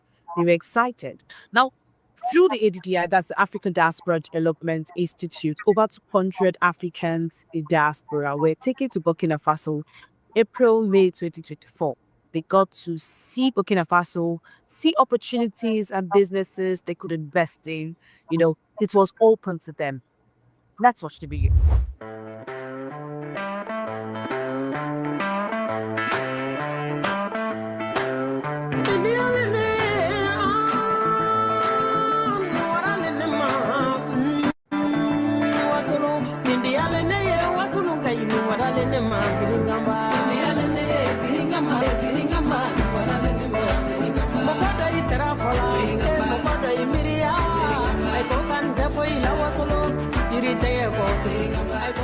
They wanted to make sure we understand what is going on in Burkina, and that there are people that others can easily forget. We see you, understand what you're going through. Sometimes when people tell you a story, coming here and actually see all of you and the conditions you're living in, and it's all because you stood for what you believe in. Change. Our main goal is to make sure that what is happening here in Burkina Faso will be a resounding success. Failure is not an option.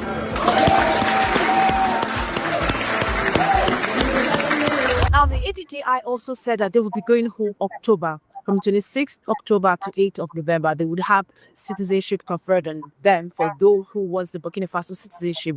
Many questions were asked, and these questions were answered on their website. Let's check it out. Now, some people asked, how do we get permanent residency? All ADDI members who had applied for citizenship and have submitted their background checks will be granted permanent residency. The regulation that states that you need to have resided in Burkina Faso for 5 years has been waived for ADDI members who had already applied for citizenship and are already on that list. Also asked, will there be a formal ceremony for the issuance of permanent residency? The answer is yes, the government of Burkina Faso will still have a ceremony to grant permanent residency, whilst the thing is in Burkina Faso between October 26th and November 8, 2025. Some people also asked, can immediate family members also get permanent residency? And the answer is yes, they can. Many people also asked questions like, how many years do permanent residency cover? How will permanent residency cost? How much will permanent residency cost? Will we be obtaining this residency card during our visit? Can immediate family members also get permanent residency? Family, so many people asked different questions. So many African Americans are interested in this. So many FBAs are interested in the citizenship of Burkina Faso. But recently, we got news that it was all fake, that their money was spent by the ADDI, that they only scammed them. They did not really do what they said they were going to do. Let's watch a video of these men who claimed they were scammed. Okay. Well, guys, breaking news. Not necessarily the best news. There are a lot of folks who are very heavy-hearted this morning, and I want to offer some encouragement. So the breaking news is that Burkina Faso has declined on its offer of citizenship. So you're going to hear a lot of news going around about Burkina Faso and the citizenship with ADDI and, Black Americans, Black in the West, and, everybody was supposed to be getting 1974. citizenship. That's when And Halloween now that started. whole thing ain't come to pass. Now, these guys say that Dr. Arikana conspired with Burkina Faso to scam Black Americans of their money, that they paid for the trip and nothing happened, that they were scammed. They also painted Burkina Faso as a state of war, insecurity, and that they couldn't keep to their promise. Painted Captain Ibrahim Traore a scammer. Burkina Faso is scam. Everything scam. But she came out to debunk that, and she explained what really happened. We had 4 of our members who had done their DNA. And their DNA said they were from Burkina Faso. I started advocating for these 4 people to receive their citizenship. About a month or so later, there was a letter that came specifically asking, as a follow-up to my request for those 4 Burkinabes, to say, if you have a list of any of your members who would like to become citizen of Burkina Faso, send us the list. We did not expect a large number because of what we had experienced when we went to Burkina. We didn't think too many people would be interested in Burkinabe citizenship. But to our surprise, we thought, well, 50 people would be more than enough. Before we know it, we got to 100. And the requests kept coming. In the end, the people who stood up and said they wanted to become citizens of Burkina, there were over 1,000 people. We started mobilizing African diaspora beginning end of last year. We had Zooms where we had people from the embassy come talk to us about this decision from the president. And then eventually they gave us a date in November. Everything was going well until I believe the 26th, Friday the 26th of September, when I got a call from the ambassador saying, Ambassador, I have bad news.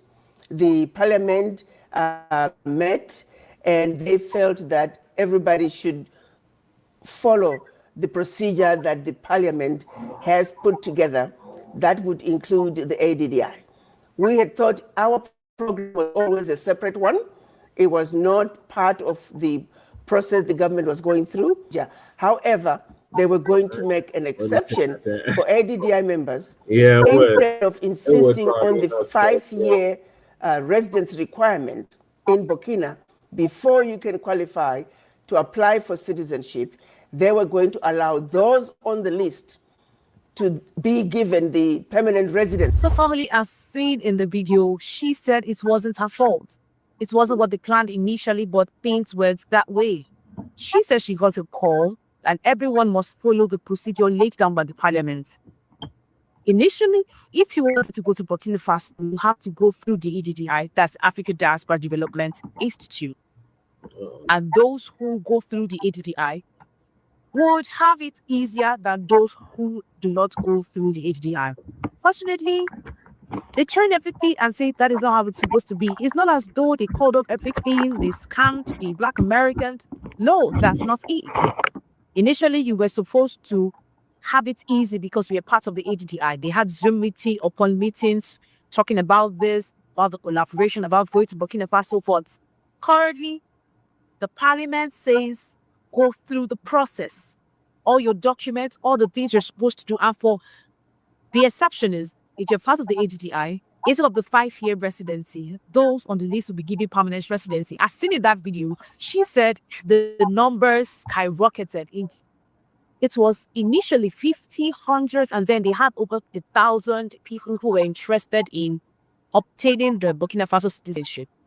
So you do not just expect the Burkina Faso government to open their arms and welcome everyone. They would want to scrutinize anyone coming to Burkina Faso because of the security issues.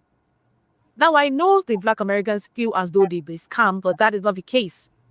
We don't expect Burkina Faso to just accept everyone. The program is not frowned. They only say, follow the procedure, as she said in the video. One said, I'm a member of the ADDI. I'm currently in Burkina Faso. I can assure you that Dr. Arikana is no scammer.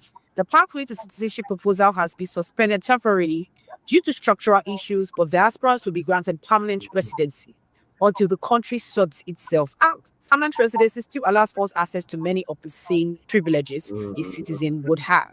So, family, that's the case. It's been a back and forth. While some think the scam by the Burkina Faso government's Captain Ibrahim Traore as leader, Dr. Arikana, some feel no, the country has to sort itself out. It's still stagnant. All you have to do is follow the process. Admitting such large number of people, well, I would say in a time where there is a security issue and crisis, don't you think they should be careful? There are still privileges given to those who are part of the ADDI. So this is the situation, family. For those who think they were scammed, Dr. Arikana says you were not. You just have to follow the process. Comment what you think about the story and do not forget to share, like, subscribe, and turn on your notification button. My name is Linyat Ago준. And for more info, download the Africa Diaspora News Channel app. Thank you for watching.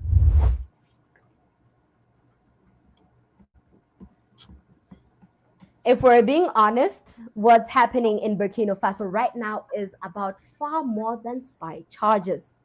The military-led government has arrested 8 workers from a European-based NGO and accused them of spying and treason. So today we ask, what exactly are they being accused of? And what does this tell us about foreign aid, NGO operations, and African sovereignty? The organization implicated is the International NGO Safety Organization, INSO, based in the Netherlands, which says it provides safety advice to humanitarian workers. Burkina Faso's Security Minister Mahamadou Sana said the NGO's staff members were suspected of collecting and passing sensitive security information, convoy routes, troop numbers, deployment zones to foreign powers to the Western countries. 8 people were detained, amongst them Europeans, including French and Czech nationals, a Malian, and 4 Burkinabe staff. The NGO rejects the allegations, saying the data collected was publicly available and aimed solely at protecting aid workers. INSO's operations in Burkina Faso were suspended on July for 3 months after authorities claimed it was collecting sensitive data without authorization. This comes in the context of Burkina's military junta since the 2022 coup, distancing itself from former colonial powers and Western influence and aligning more with Russia. Burkina Faso's military government has arrested 8 employees of a Dutch humanitarian organization called INSO, accusing them of spying and treason. The group, which includes the local country director and 4 Burkina-based citizens, is accused of collecting and sharing sensitive security information with foreign powers.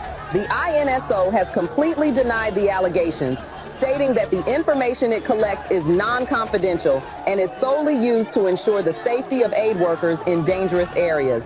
They say their staff remained in the country to resolve the issue after the organization was suspended in July for collecting sensitive data without authorization. The situation highlights the tense relationship between Burkina Faso's military government, which seized power in a coup and has aligned itself with Russia, and international aid groups. The government insists it is acting to protect national security, while the NGO maintains it is being wrongly accused while performing a critical life-saving service. Don't forget to comment and subscribe to our YouTube channel for all the latest diaspora news updates. This is Diaspora News Guide. Follow us on Facebook, Instagram, and LinkedIn for more authentic updates and perspectives that matter to our global community. Now, let's dig deeper. On the surface, it might look like a straightforward security case, an NGO collecting data in a conflict zone and a government cracking down on what it deems outside interference. But if we're being honest, there's more to this than meets the eye.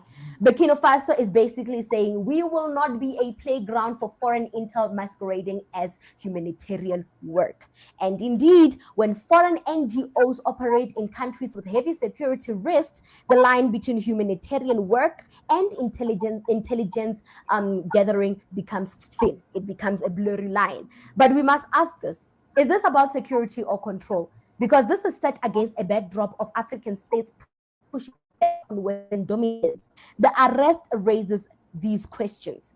Are Western NGOs truly independent, or are they extensions of Western foreign policy?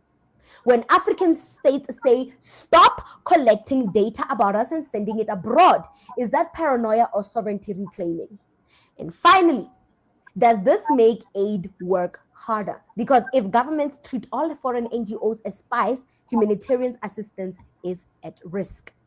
This story is not just about Burkina Faso, it's about a larger shift across Sahel and Africa, a growing rejection of what some call neo-colonial relationships, a move away from Western security models, and a surge in alternative alignments, for example, Russia and China. And a warning that even friendly NGOs and aid programs might be viewed with suspicion, especially by governments that feel threatened by external influence. If aid becomes synonymous with espionage, then humanitarian space shrinks, and that's a fact. If every NGO is treated as a potential spy, then who actually protects civilians in these war-ridden zones? And if African states conclude that even NGOs are part of the colonial toolbox, we may see a new era where assistance is redesigned on Africa's terms, but at the cost of access, transparency, and trust. Burkina Faso's move isn't isolated. It's a signal. Either you respect our data, our sovereignty, our conditions, or you risk being labeled a spy, period. There's no two way about it. For global NGOs, this is a wake-up call. For African publics, it may be a moment of reckoning. Who really controls the aid, the intel, the narratives? Who do you think control these NGOs? It might be a moment of reckoning where we have to question these things. Who controls these NGOs? Who controls these intel? How does the Western world always have intel on our sovereignty? Why is the Western world always 2 steps ahead of us and compromising our national security? We must ask these questions. So I ask you, African Diaspora News Channel, are NGOs an extension of these colonial toolboxes that seem to want to oppress Africa and control Africa's national security? Are NGOs part of that broader plan? Are they even helping us? What is the whole point of NGOs? Can't Africa form their own NGO programs? Do we need the Western world to be in our country masquerading as NGOs while in reality they're interfering with our domestic politics, our national security? Do we need them? Do we need these international NGOs? Or is it all in our head? Can't Africa formulate or come up with their own organizations?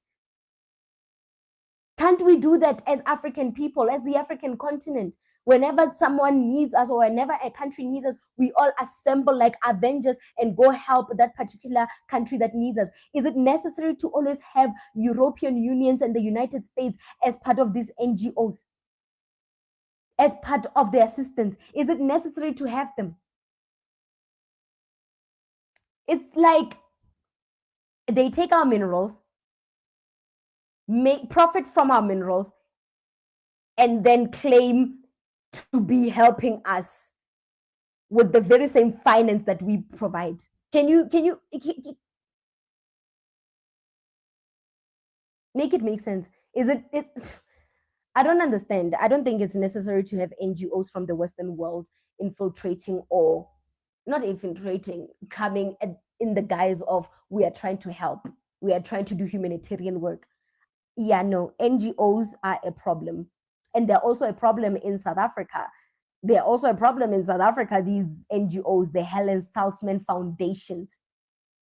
They are a problem where they ship in illegal, undocumented African migrants into South Africa and then shield them despite the surge of crime that can be accounted to them, that can be drawn back to them.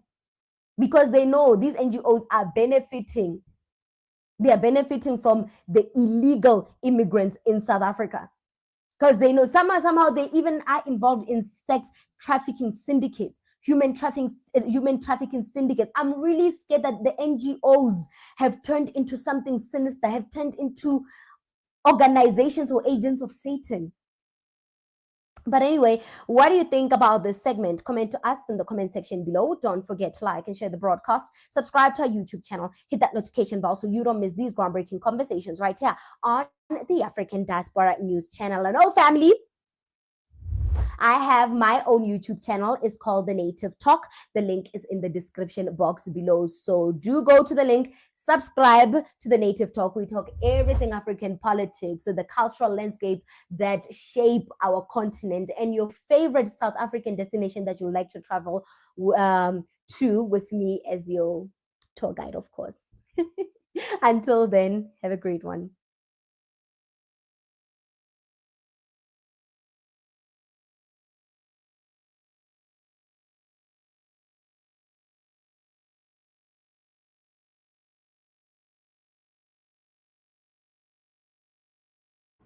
All right, y'all, that's going to conclude the show. Appreciate everybody that tapped in.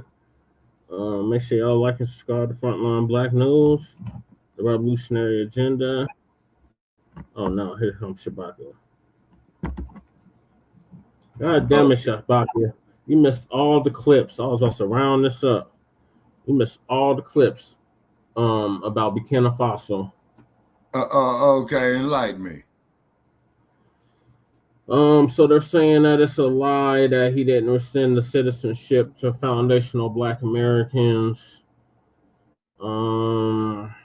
They're kicking out all the NGOs, and we're not being told the whole story on Burkina Faso. Okay. What is the source of this information? Local news or independent news and international news, and Uncle Phil's African Diaspora News Network. Okay. Damn. Okay, well, okay, connecting the Bluetooth okay. So the jury's still out. There was a brother that came from America, an FBA brother, that went over there and checked it out. Said it wasn't what they were saying, at least certain parts, at least the parts where he was at. Okay. So are they saying that he's full of shit, like the rest of them, or is he trying to modify? Now, keep in mind, is that Traore had Christoph gone. When they sent, as you call it, the coon over there, language. Okay, Shabaka, we got to wrap this up because, man, lady check out an appointment. Okay. So are those your final thoughts, Shabaka? Yeah, well, like when me and Jay Tizzle said, we hope he was doing it right. I'm going to follow up on it because, I got to go out and do some ripping and running myself. You know what I'm saying? So, like I said, by next episode, I'll have some more information because what I got to do here is just write down some notes on it. You know what I mean? Yeah. Okay, Shabaka. Well, we're going to bid you a farewell from the Mile High Income City. Go Broncos. Beat up on them Texans. GMO ponies, man. Later for the Gators. Well, man, I already told them to leave town and change their fucking name. You know what I'm saying?